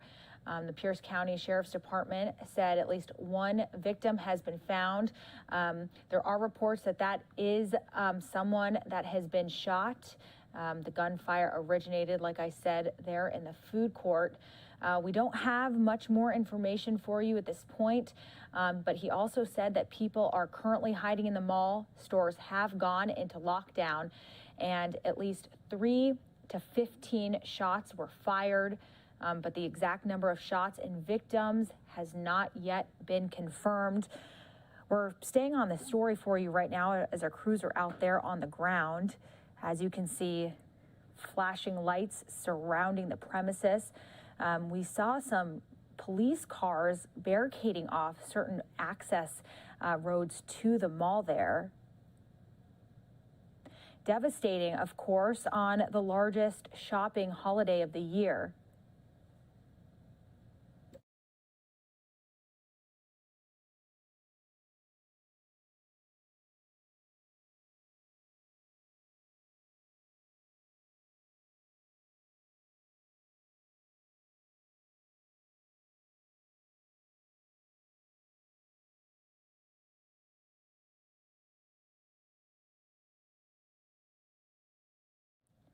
We're going to stay on these pictures for you so you can see as it unfolds. Of course, we are live on Unfiltered here on Live Now. So as we get new shots and if we talk to the reporters there on the ground, we're working to get more details for you.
All right, if you're just joining us here on Live Now from Fox, we are currently looking at live pictures of a mall out of Tacoma, Washington, where shots have been fired in the food court there.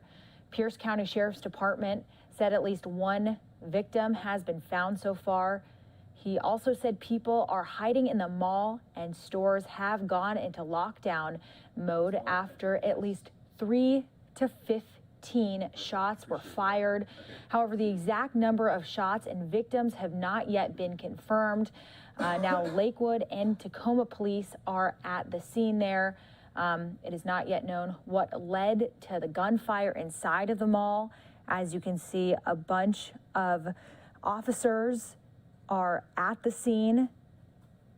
Our crews are out there working to get more information.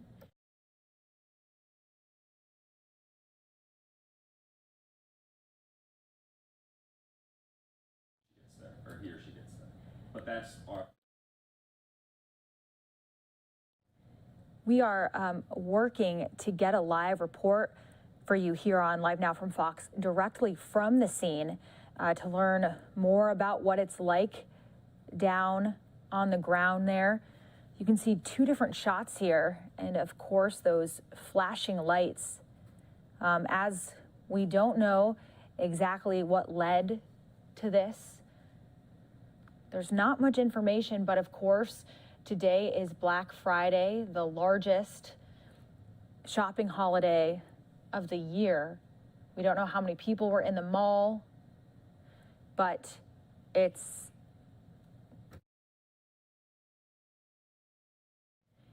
8:30 out in Tacoma, Washington right now. Of course, people can still be doing their Black Friday shopping. The mall, as far as we know, was not closed. People were shopping and currently in stores right now. We're waiting to get more information for you from the ground. We do know that it does not appear to be an active shooter situation, but we are working to confirm other details for you. Officials are searching the mall for additional victims at this time and are looking for a suspect. And of course, as we learn more, we will bring it right to you here on Live Now from Fox.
All right, if you're just joining us here on Live Now from Fox, we are currently outside of a mall in Tacoma, Washington, where there are reports that shots have been fired from inside of the mall at the food court.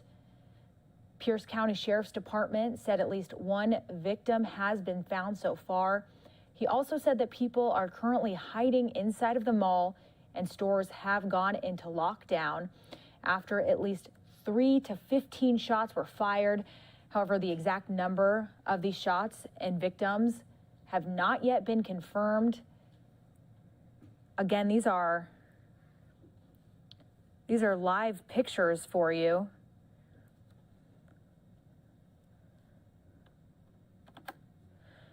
There's just a picture of the downtown skyline as we're working to get more pictures for you.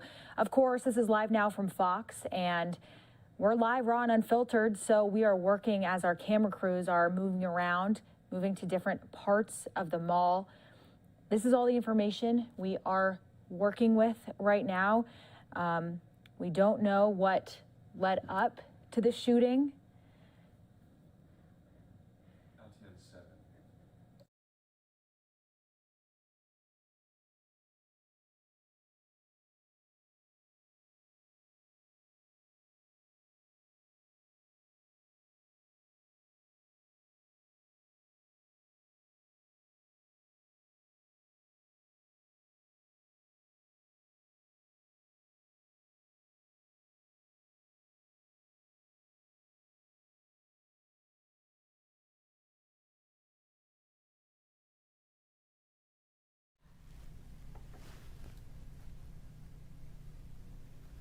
All right, so as you just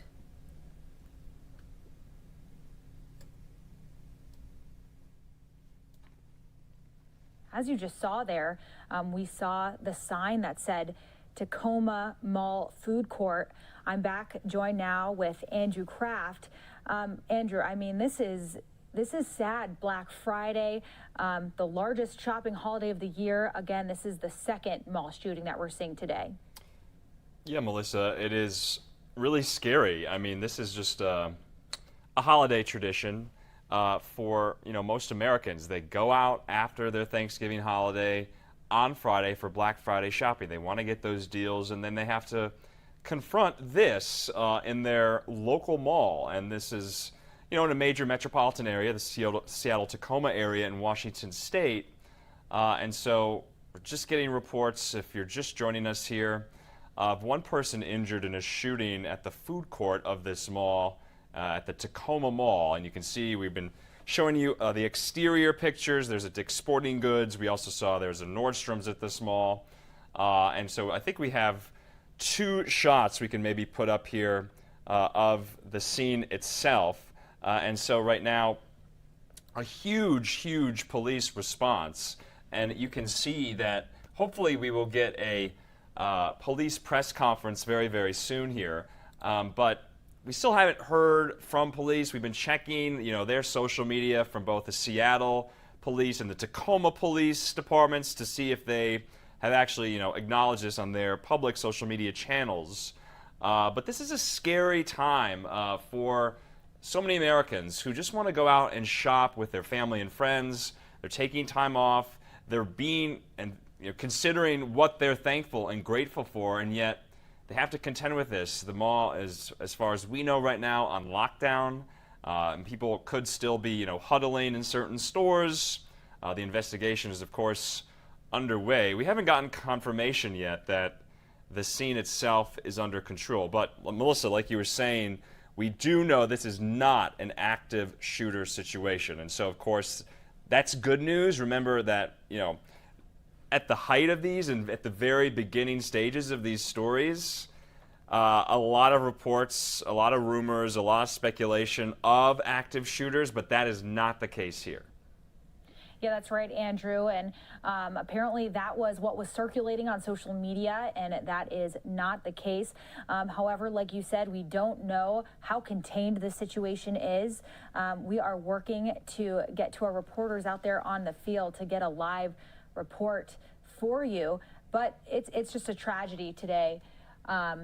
So far, we do know that at least 3 to 15 shots were fired from the food court there.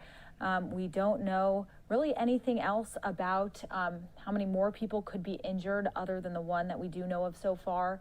The exact number of shots and victims, though, has not been confirmed, but Lakewood and Tacoma police are out there on the scene working to bring us this all these details. And we did see earlier, Andrew, a cop car was navigating traffic to kind of get people out of the area to what looked like to secure the scene as best as they can. Yeah, and of course, you know, that's what we saw today earlier outside of the Durham, North Carolina shopping mall. And a lot of traffic was backed up because of that. And that, of course, we learned 3 people were shot, 3 people were injured there earlier this afternoon in Durham, North Carolina, at another mall shooting. And people, groups who were familiar with each other started shooting. And so it wasn't, you know, a random indiscriminate lone wolf event. And so we'll be monitoring to see if that's what this is. Here, we just know that one person was shot. And of course, no idea yet on if there are suspect or suspects involved in this. Police, of course, will be making sure that they cover all their bases when it comes to finding out who was responsible for this. And we hope to hear from police a little bit later. It's about 8:40 on a Friday night. And so, you know, not too late. And so many people would be out enjoying their holiday weekend, shopping with friends and family. And so we're going to continue to follow this. We're going to take just a quick 2-minute commercial break. Stay with us for more. You're not going to want to go away. We have it covered on Live Now from Fox.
Welcome back to Live Now from Fox. I'm your host, Melissa Brennan. We are currently in some breaking news right now where we are learning of shots fired in a Tacoma area mall. Here are some live pictures for you right now just outside of the mall. What we do know is that shots have been fired from inside of the food court. Now, the Pierce County Sheriff's Department said at least one victim has been found so far. He also said that people are currently hiding in the mall and stores have gone into lockdown after at least 3 to 15 shots were fired. However, the exact number of shots and victims has not been confirmed as of yet. Of course, we have a reporter on the scene right now, and we are waiting for them to currently call in to let you know exactly what is going down right there on the scene. As you can see, we have 2 separate shots. lights flashing in the background. You can see a Dick's Sporting Goods.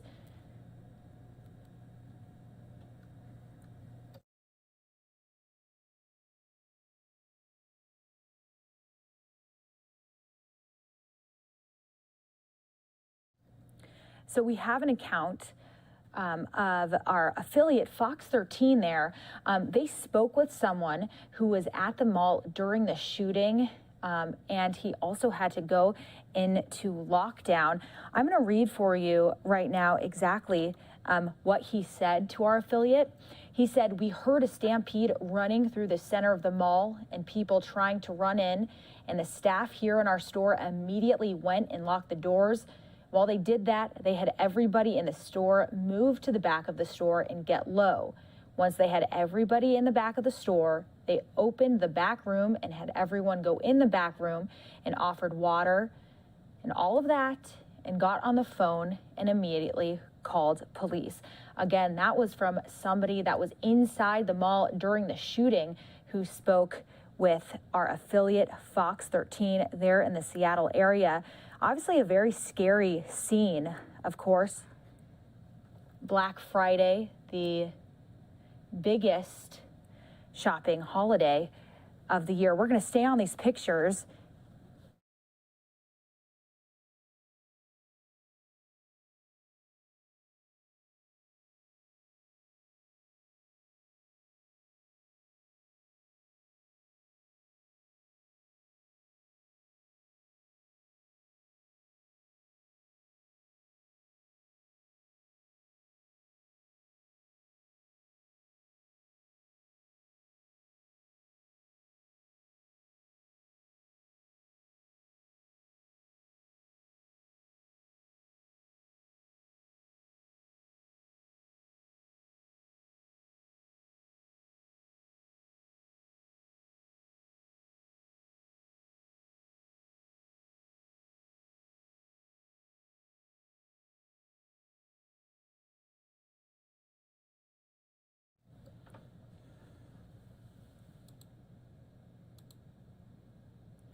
So this is just coming in also from the Pierce County Sheriff's Department. They're saying there was a shooting at the mall at 7:08 p.m. One victim has been found with a gunshot wound. Please stay away from the mall at this time. Deputies and officers from all over the county are assisting Tacoma police actively as they search the mall.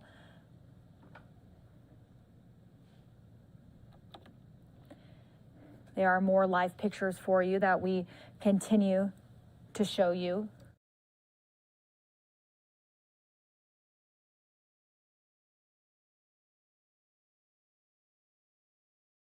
And walked down to another, and we were in there for about 15 minutes, and I went to get in line to buy something, and Eddie had heard shots, and next thing I heard was a stampede of people running through the center of the mall, and about 20 of them came running in our store, and security, or not even security, the staff went and locked that front door. There were still people trying to get in, but you can't, and they sent us all to the back of the store and had us all get low.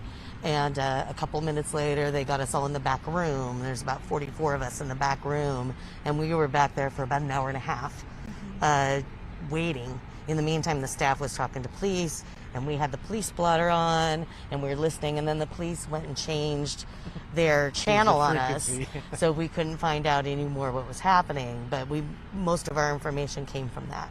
Wow, and you know, it's just such a traumatic experience during a holiday weekend, and you guys were just there to buy a couple things, and then something like this happens. How thankful do you feel to be out here right now? Are you kidding me? Yeah. Yeah, what a blessing that, you know, nobody that we saw or knew that was hurt.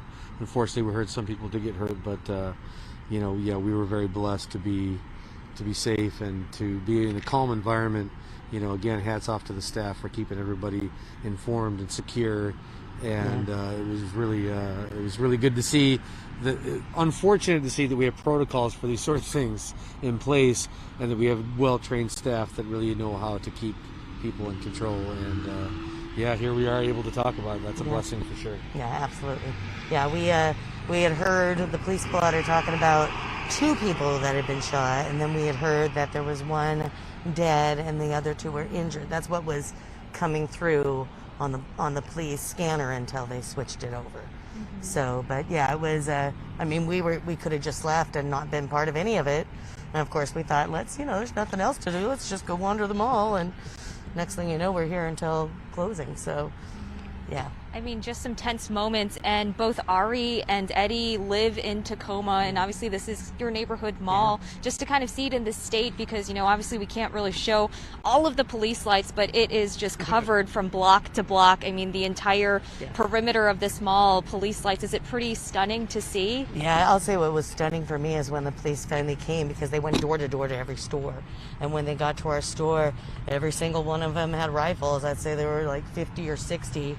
Escorting us out. We followed one, and all the way down the trail there was somebody escorting us out. And then when we walked out, police were asking, did you see the shooter? Please, if you did, come talk to us. So, but yeah, to see that many rifles in one, location was pretty intimidating as well from the police. But they were prepared, and they kept a happy face and kept us calm as well. The police were incredible. What was it like when they told you that it was safe to leave the store that you were sheltering in place in? It was a huge relief. I mean, the staff made it clear that they couldn't force anybody to stay, and very few people left the store while we were being kept back in the back room.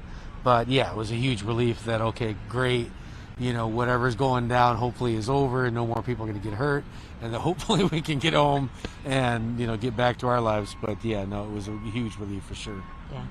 Yeah, and we're incredibly relieved that you guys are out here safely, and we appreciate the time that you guys are spending with us. I know we've already been giving some hugs because it was such tense moments in there. So thank you guys both so much, and we'll catch up with you guys in a little bit. We'll send it back to you guys. All right, that was some great sound from some witnesses that were in there. Obviously a very, very scary scene.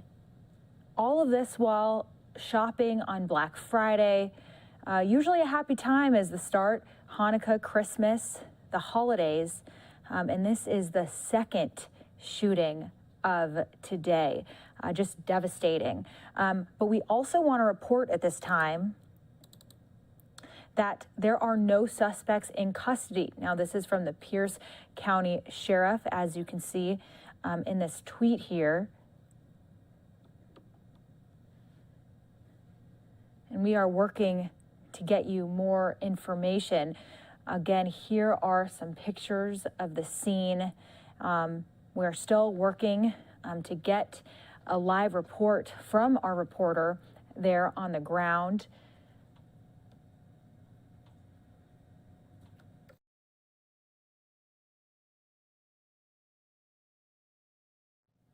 So the information that we do know so far is that at least one victim has been found. People are hiding in the mall, and stores have gone into lockdown. This all happening at the Tacoma Mall. Just bear with us as our camera continues to move around. As you now hear on Live Now from Fox, we are live on Unfiltered, and our cameras are going to go to get us more shots of the area as we are piecing together what is unfolding on the ground there. The sheriff's department said at least 3 to 15 shots were fired, but the exact number of shots and the exact number of victims have not yet been confirmed. Lakewood and Tacoma police are at the scene. We did just hear from 2 witnesses who were inside at the time. Our affiliate Fox 13 down there also spoke with someone who was at the mall during the shooting and was in lockdown. Now, they said that they heard a stampede running through the center of the mall, people trying to run into the store that they were in. Staff immediately locked the doors. While they did that, they had everybody in the store move to the back, lock the doors, get low. Once they had everybody in the back of the store, they opened the back room and had everyone stay there, got on the phone, and immediately called police. As you can imagine, a very, very scary scene here on this Black Friday. We're just going to continue showing you the shots that we have on the ground.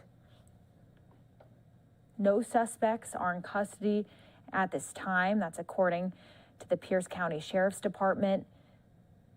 We're waiting to learn more about how many are injured and what caused this shooting. We do not know that information. It would really help if I had the mic on. Just a heads up, driver is apparently close to the location of the PIO, so Jen's trying to get a hold of him to send him that direction. He's good to go. He's good to go with the PIO? He said he sees a couple crews, and I asked him to grab anything, and he said yeah. So Awesome. And you're back dialed in? yeah. Yay.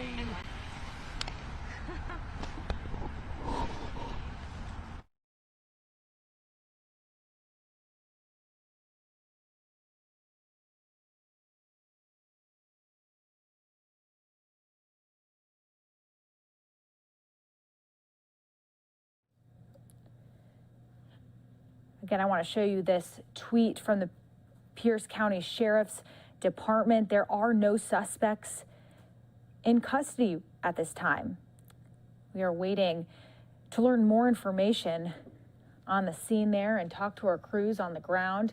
As we know, at least 3 to 15 shots were fired in and around the food court at the Tacoma Mall in the Seattle, Washington area.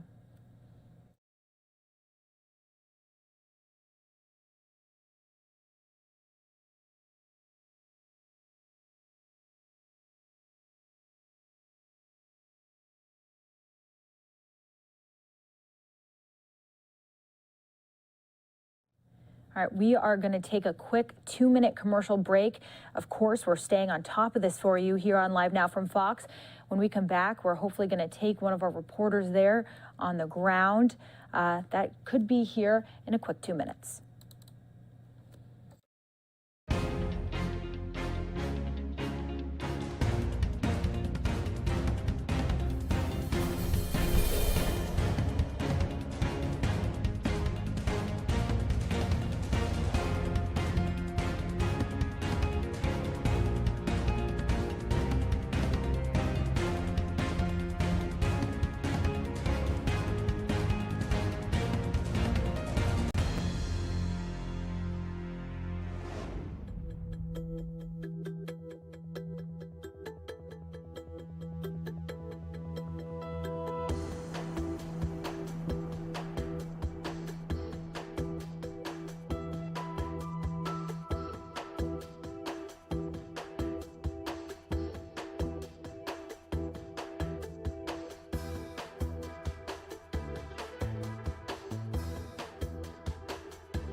Welcome back to Live Now from Fox. I'm your host, Melissa Brennan. We have been in breaking news for you tonight. Very sad news out of Tacoma, Washington. You can see we have some live pictures up. 3 to 15 shots fired out of the food court there at the Tacoma Mall. We are working to get more information for you. Lakewood and Tacoma police are currently there on the scene. As you can see, flashing lights surrounding the perimeter. We're working to get a hold of our reporter on the floor there to call into the show to give you a better picture of what it's like there on the ground. We heard earlier from two witnesses who said it was a very, very scary, traumatic experience being in a mall. Obviously, Black Friday, the largest shopping holiday of the season. And of course, this is the second shooting of the day. The first 3 people were shot in Durham, North Carolina. Here we are in Tacoma, Washington, where 1 person has been injured. We are waiting to learn how many more people are injured. Right now, we know that there is no suspects in custody at this time. That's according to the Pierce County Sheriff's Department. And we're just staying on these live pictures for you as our camera sweeps across different, what looks like entrances to the building, different stores, as you can see. A lot of officials out trying to contain the situation. We don't know if everything has been contained, but we are working on getting all this information to you.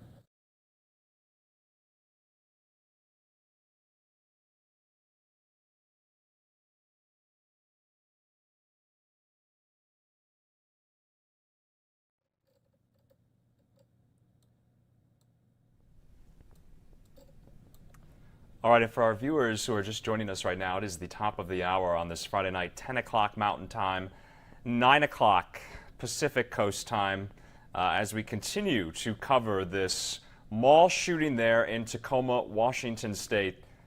This is, for us here at Live Now from Fox, the second mall shooting that we have had to cover on our shift here on this Black Friday, the busiest shopping day of the year. Earlier, we were showing you aerial live pictures this afternoon of the mall in Durham, North Carolina, where 3 people were shot. We're now learning late night here on this Friday, 1 person has been injured in this mall shooting there in Tacoma, Washington. We're hearing from Pierce County Sheriff. They have been tweeting out updates. They say, as of about 20 minutes ago, no suspects are in custody at this time. But it is a very active scene still. We just heard from witnesses as well who were in the mall at the time, and they heard the shots. They were lauding the professionalism of mall staff and security, trying to keep everyone calm. Those are the 2 individuals we heard from a little earlier, but you can see there that it's just a very, very sad state of affairs for so many Americans who want to get out, go to the mall, enjoy shopping with their family and friends, and they fortunately have to contend with shots fired in the food court at this mall. This is the Tacoma Mall. We're monitoring all the latest from police. We hope to hear from them in a press conference, possibly a little later. We're just monitoring updates they're putting out on social media. Melissa, we still don't know yet if this scene is contained. We know that the mall is on lockdown, and we know that possibly people could still be inside. So we're waiting to confirm those details. And of course, what we do know is 1 person has been injured. Now, there's still a lot we just don't know yet. We know no suspects are in custody, but we just don't know if the scene has been contained and if the scene is under control. What we do know is this is not an active shooter situation. Melissa? Yes, that's absolutely right. And we want to hit that point home. Not an active shooter situation, but we are working to get our reporter out there on the field who is currently talking to witnesses about this devastating turn of events here on this Black Friday. Yeah, and of course, Fox 13 is our affiliate in the Pacific Northwest. They have reporter Jennifer Lee out there. We'll be speaking with her very, very soon, and that's where these live pictures are coming from, outside of this mall. And so, you know, authorities are going to have a long night ahead of them, and hopefully we will hear from them on camera to give us an update about what exactly happened. This all unfolded, they said, about 7:08 p.m. local time. So it's been about a little over an hour since this all happened. We saw that they were diverting traffic away from the mall. They are telling people to please stay away from the mall at this time. And so they have confirmed in that tweet, this is from right away, they said that one victim has been found with a gunshot wound. And so we don't know anything about that victim or the condition that they may be in. That's all we know about the number of people who have been injured. And so we don't know if they were connected to the suspect, if the suspect knew them. We just don't have those details just yet. That's right. And again, we are working to get more information. But the Pierce County Sheriff's Department did say that there were at least 3 to 15 shots that were fired from the food court area of the mall. And Andrew, of course, usually how malls are set up is the food court is generally right in the middle. So devastating for people all across the mall hearing these shots fired out just on their Black Friday shopping is really kind of the start to the holiday season. Yeah, and of course, this in conjunction with a lot of the smash and grab retail thefts that we have been covering all week up and down the state of California. I know that's focused primarily on retail theft and the theft of luxury items, but it still presents a danger. Now, this is another whole scenario where mall-goers across the country are having to contend with violence in their shopping centers, in their local shopping centers. They want to go to Dick's Sporting Goods, Nordstrom, Macy's, to get the hottest deals, to get holiday gifts for their friends and family. And it's not normal to have to dodge gunfire in your local mall. And so, very, very scary situation.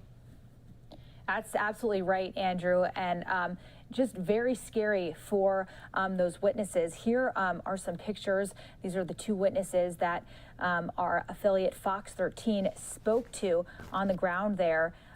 Just devastating. They said that obviously they were not expecting this, scared them, of course, to what should be the start of a very, very happy holiday shopping season. We're gonna take you to some other live pictures now. Of course, this is the outside of the mall. You can see the Dick's Sporting Goods there, what looks to be like a cheesecake factory with police cars all outside. We don't know if the situation has been contained, but this did kind of break around 7:08 in Washington. It's currently about 9 o'clock there. We're working to get a live report from our reporter there on the ground as we're waiting to see how many people are injured. Any update to a suspect right now? There are currently no suspects at this time. This is according to the Pierce County Sheriff's Department as of about 15 minutes ago.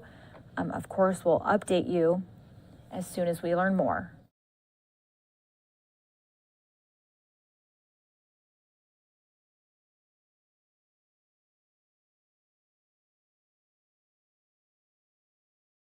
All right, we are going to listen in to these 2 witnesses who are currently out there on the scene. Anything else that you guys would like to say? No, I don't know. Be good. Be kind. Play music. Kindness is contagious. If you're kind to people, especially that need it, then, they'll find kindness in their heart too. Are you guys still coming down from everything you Yeah, just experienced? I think a little bit. I think a little bit. Can't I told him, imagine. I said, I'm glad you're not dead. Isn't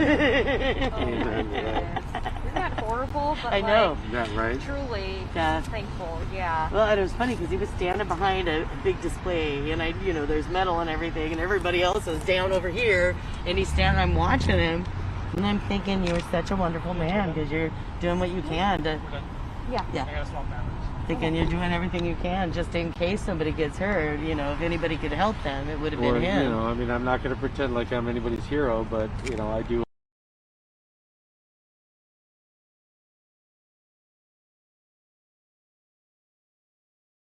All right, we just lost that shot there, but here are the live pictures again from right outside of the Tacoma Mall,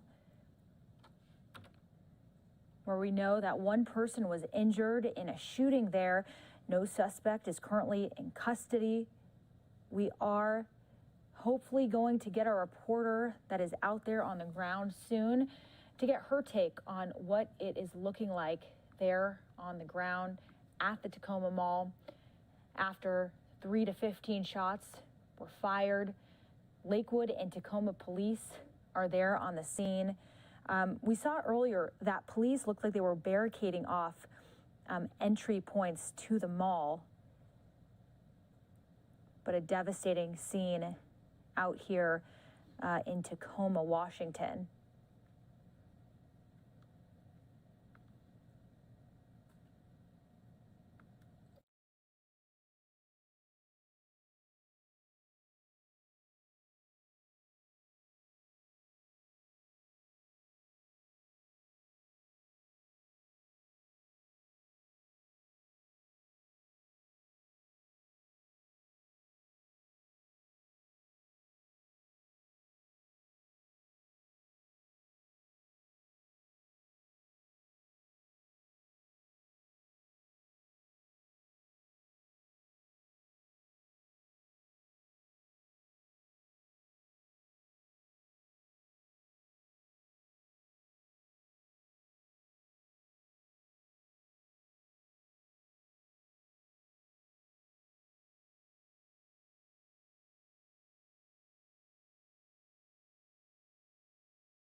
All right, we do have an update for you here.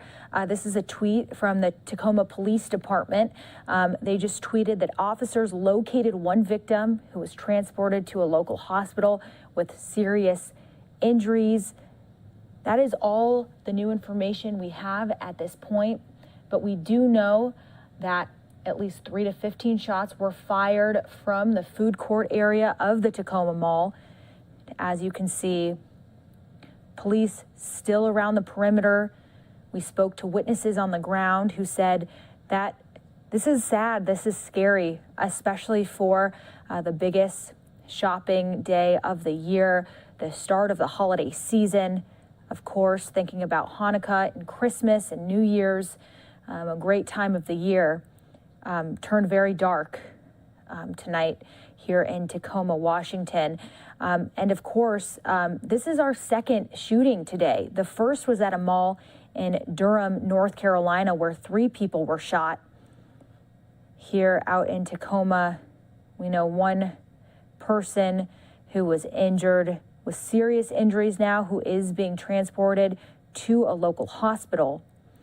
We're waiting to learn anything else about a suspect, the cause, what started this, and if people are still in lockdown. We know that stores were locking their doors. People were hiding in the mall.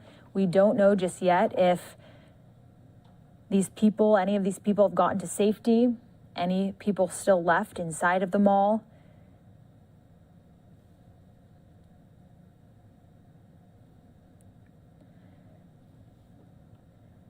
All right, well, we wait to get our Fox 13 reporter on the line with us.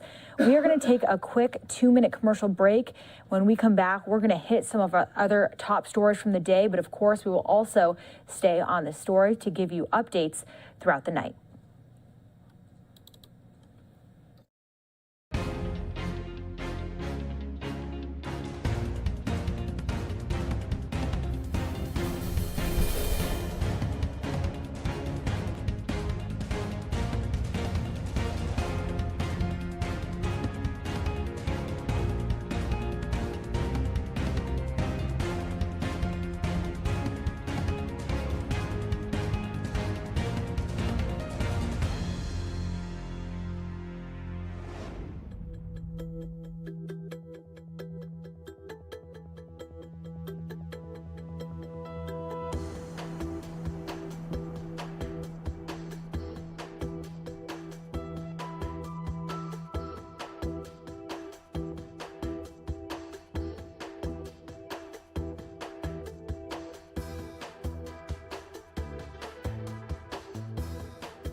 Peter Chin Hong, infectious disease specialist at UC San Francisco.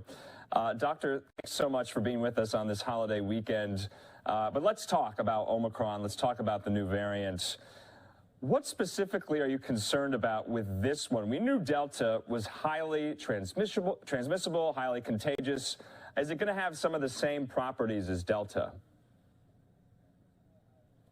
So I think most people are worried about Omicron because of the increased transmissibility potential like Delta, but also it may also be a little bit more vaccine resistant, like Beta first described in South Africa or Gamma first described in Brazil. So it's taking Delta and you're adding on some more vaccine resistance, hence the potential worry. We don't know anything for sure, but a lot of people are just watching and waiting.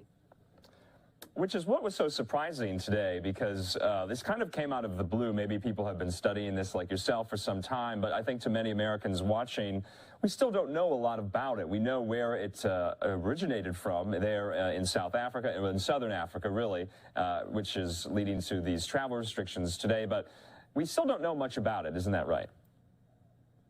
Yes, exactly. We don't know a lot about it. What we do know, and the reason why there was a red flag, is because in one particular region in South Africa, it pretty much went from 0 cases to almost 100 in a short order. And it tends to be concentrated primarily in younger individuals in this particular region, so ages 18 to 35 or so. I would say that most of these people in South Africa are unvaccinated, which, you know, it's good news, and potentially for the fact that potentially vaccination may kind of be a barrier to this potential variant. You know, and doctor, since we last spoke, there's now been full authorization for every vaccine available for booster shots now for any American 18 and older. But that was something when the Delta variant emerged. Many people did not know whether the vaccines on the market would be as effective with the Delta variant. Of course, that has proved correct. But that's another thing that we have to look at with Omicron. And because, you know, Pfizer, Moderna, J&J, they're going to have to do a lot of studies in order to determine if it is efficient. Exactly. So I think we'd have to wait a few weeks, if not months, to really know the full answer. Right now, I can tell you a little bit about the biology of this new variant. It turns out that there are a lot more mutations, about 30 to 40 of them in the spike protein. Again, if it looks really different to the body, if you've seen COVID naturally or through vaccines, your antibodies may not recognize this very mutated spike protein. And about 10 of these mutations are in the sticky part of the spike protein where the virus is trying to enter the body.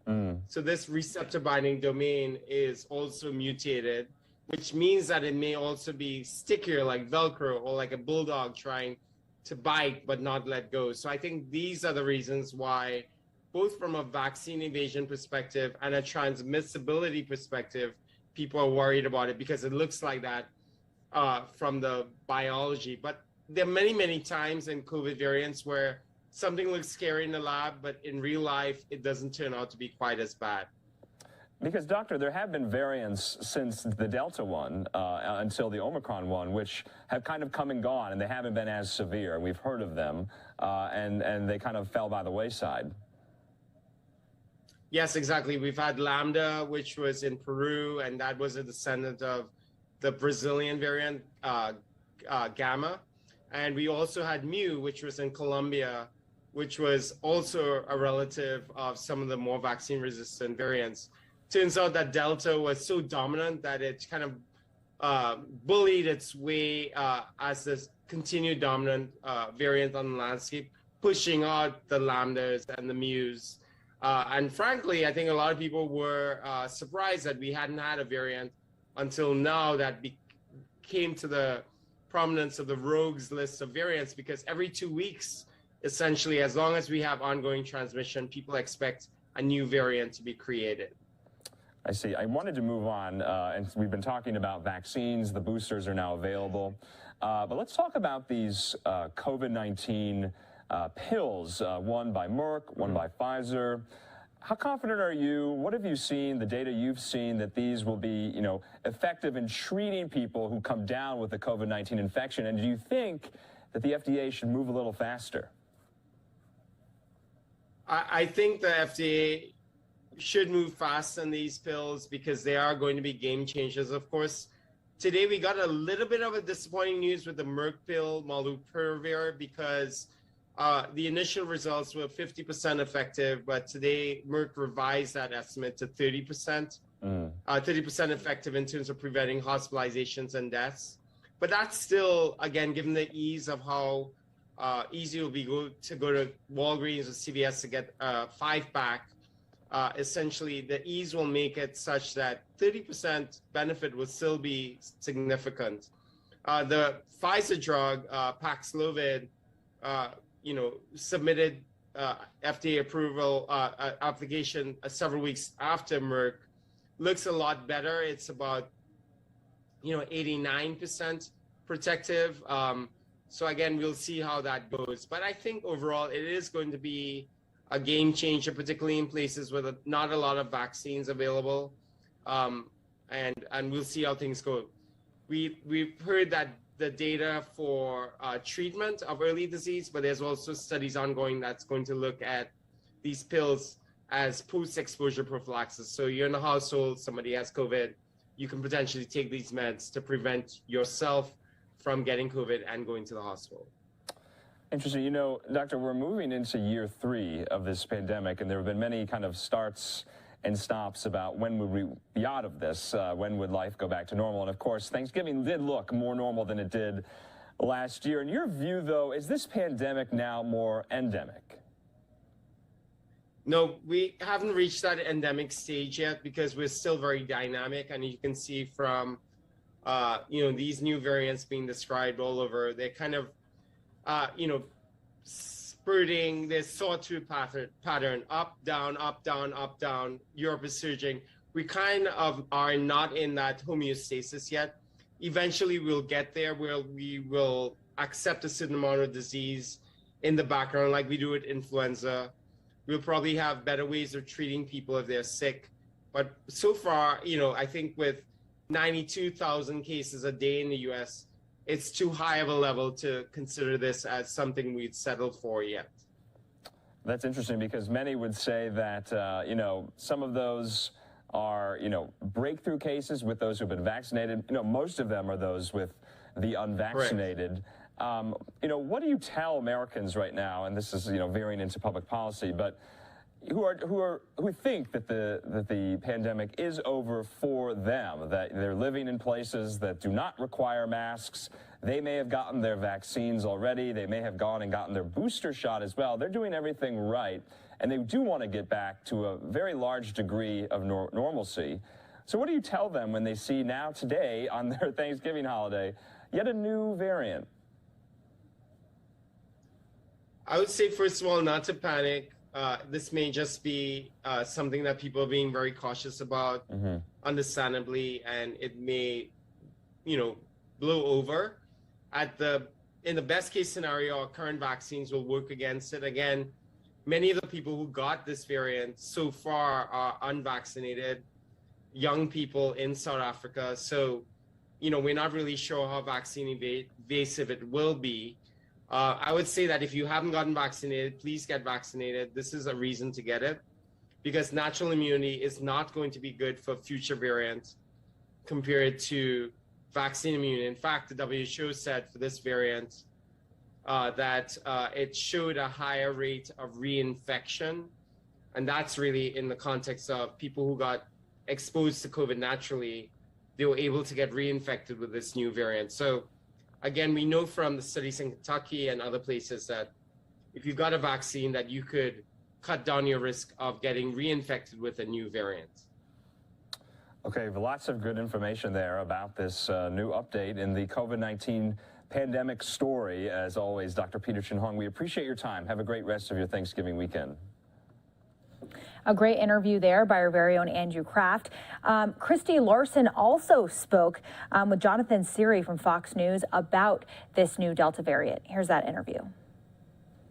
Has said that they now will be putting a ban on travel from South Africa and 7 other African nations by non-U.S. citizens beginning on Monday due to that COVID-19 variant that's been causing some concern with many of our nations across the world. So let's go ahead and get an update on this story with Fox's Jonathan Siri. And Jonathan, this just coming down, that ban being put in place, already going to then be implemented on Monday.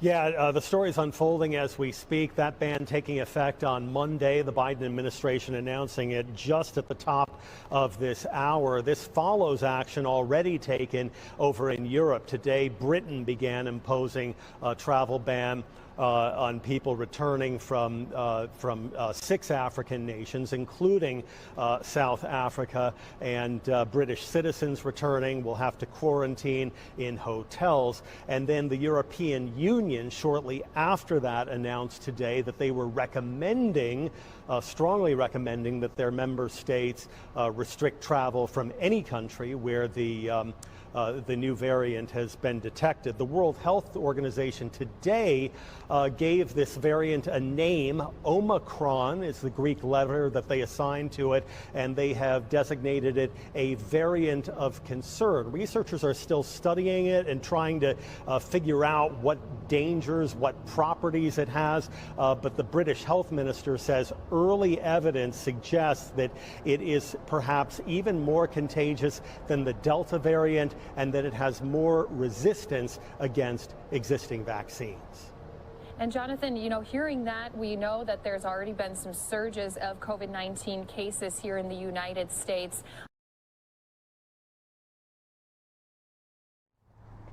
Okay, other than the incident, you said there was another question you might ask. Are we trained? I mean, it's kind of a really generic question in regards to law enforcement as a whole, and it's kind of hard to answer, I guess. Okay. Well, does that make sense? Give it your best shot. All right, okay.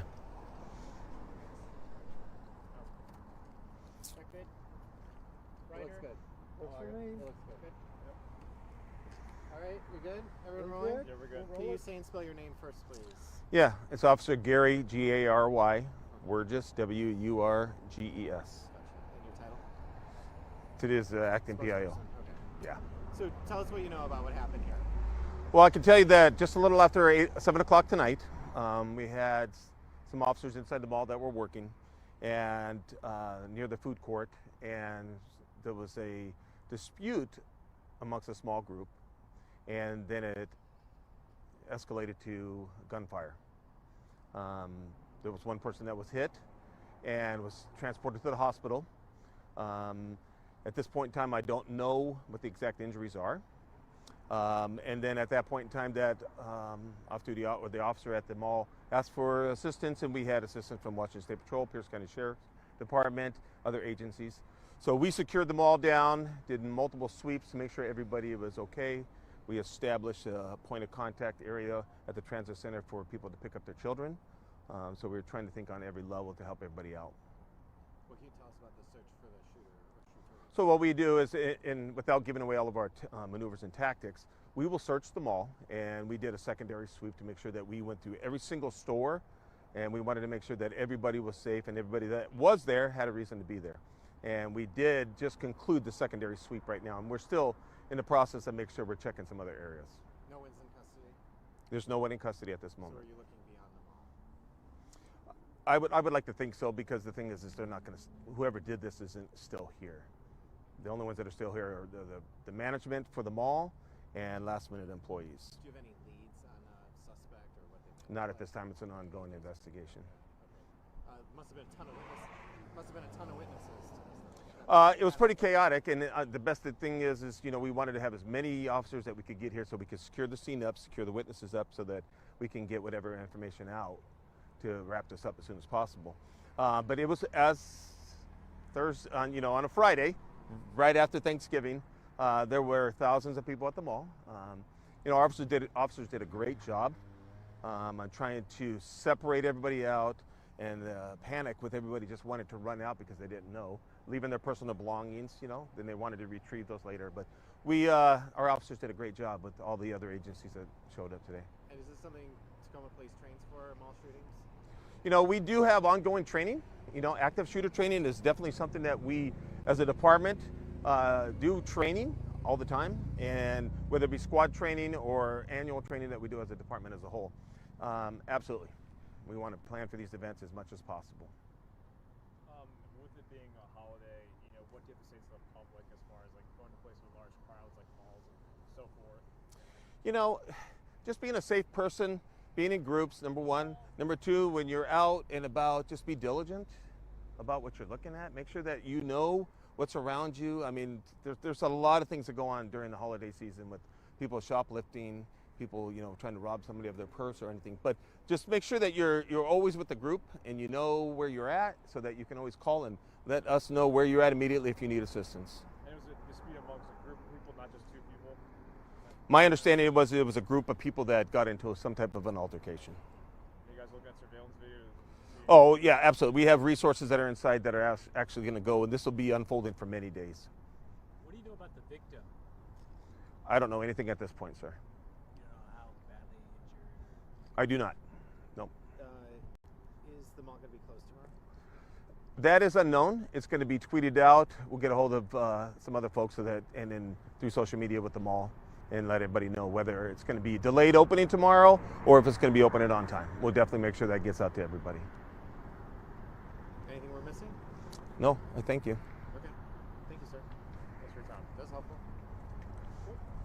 If memory serves correctly, wasn't it Thanksgiving weekend when the last Tacoma mall shooting took place? The one like 14 years ago? Maldonado. I'm thinking back right now. No, I thought it was in February. I thought. All right, that was the update from a Tacoma PIO there that we just saw. He said that it was a dispute that led to the shooting there at the Tacoma Mall. They searched the mall. They did a secondary sweep of the mall. They looked at every single store. The only people that are currently there right now are management of the mall and some last-minute employees from the mall there in Tacoma. They also they're just still checking. Even though they did their secondary sweep, they are still checking to make sure that the area is secure, that everyone is safe. They also made sure that any unaccompanied minors are taken to the transit station there near the mall because, of course, Black Friday and shopping, kids were likely out and around. Of course, thousands of people at the mall, he said, and it was a chaotic scene. Again, it was a dispute that led to the shooting. One person was transported to a local hospital with serious injuries. This is a tweet from the Tacoma Police Department from a little bit earlier saying just what I said, a local hospital with serious injuries. That's all the information we have right now. Of course, we will stay on this for you if we learn any new information, but it does seem like the officials out there are working to get this under control. No suspect, though, is currently in custody, and the PAO did just say that they don't think that the suspect is in the mall or surrounding the mall at this point because they have done all of their sweeps of the mall, but they are working very, very hard to make sure everyone who needs to be out of that area is out of that area. All right, we're going to take a 2-minute commercial break. When we come back, we will bring you more of this story out of Tacoma, Washington, and other top stories from earlier today.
Dr. Mike, always lots to talk about, so I do want to get to it and first start off with some news that broke this week. Dr. Mike, what do we know about a new COVID-19 variant that was first found in South Africa? What can you tell us?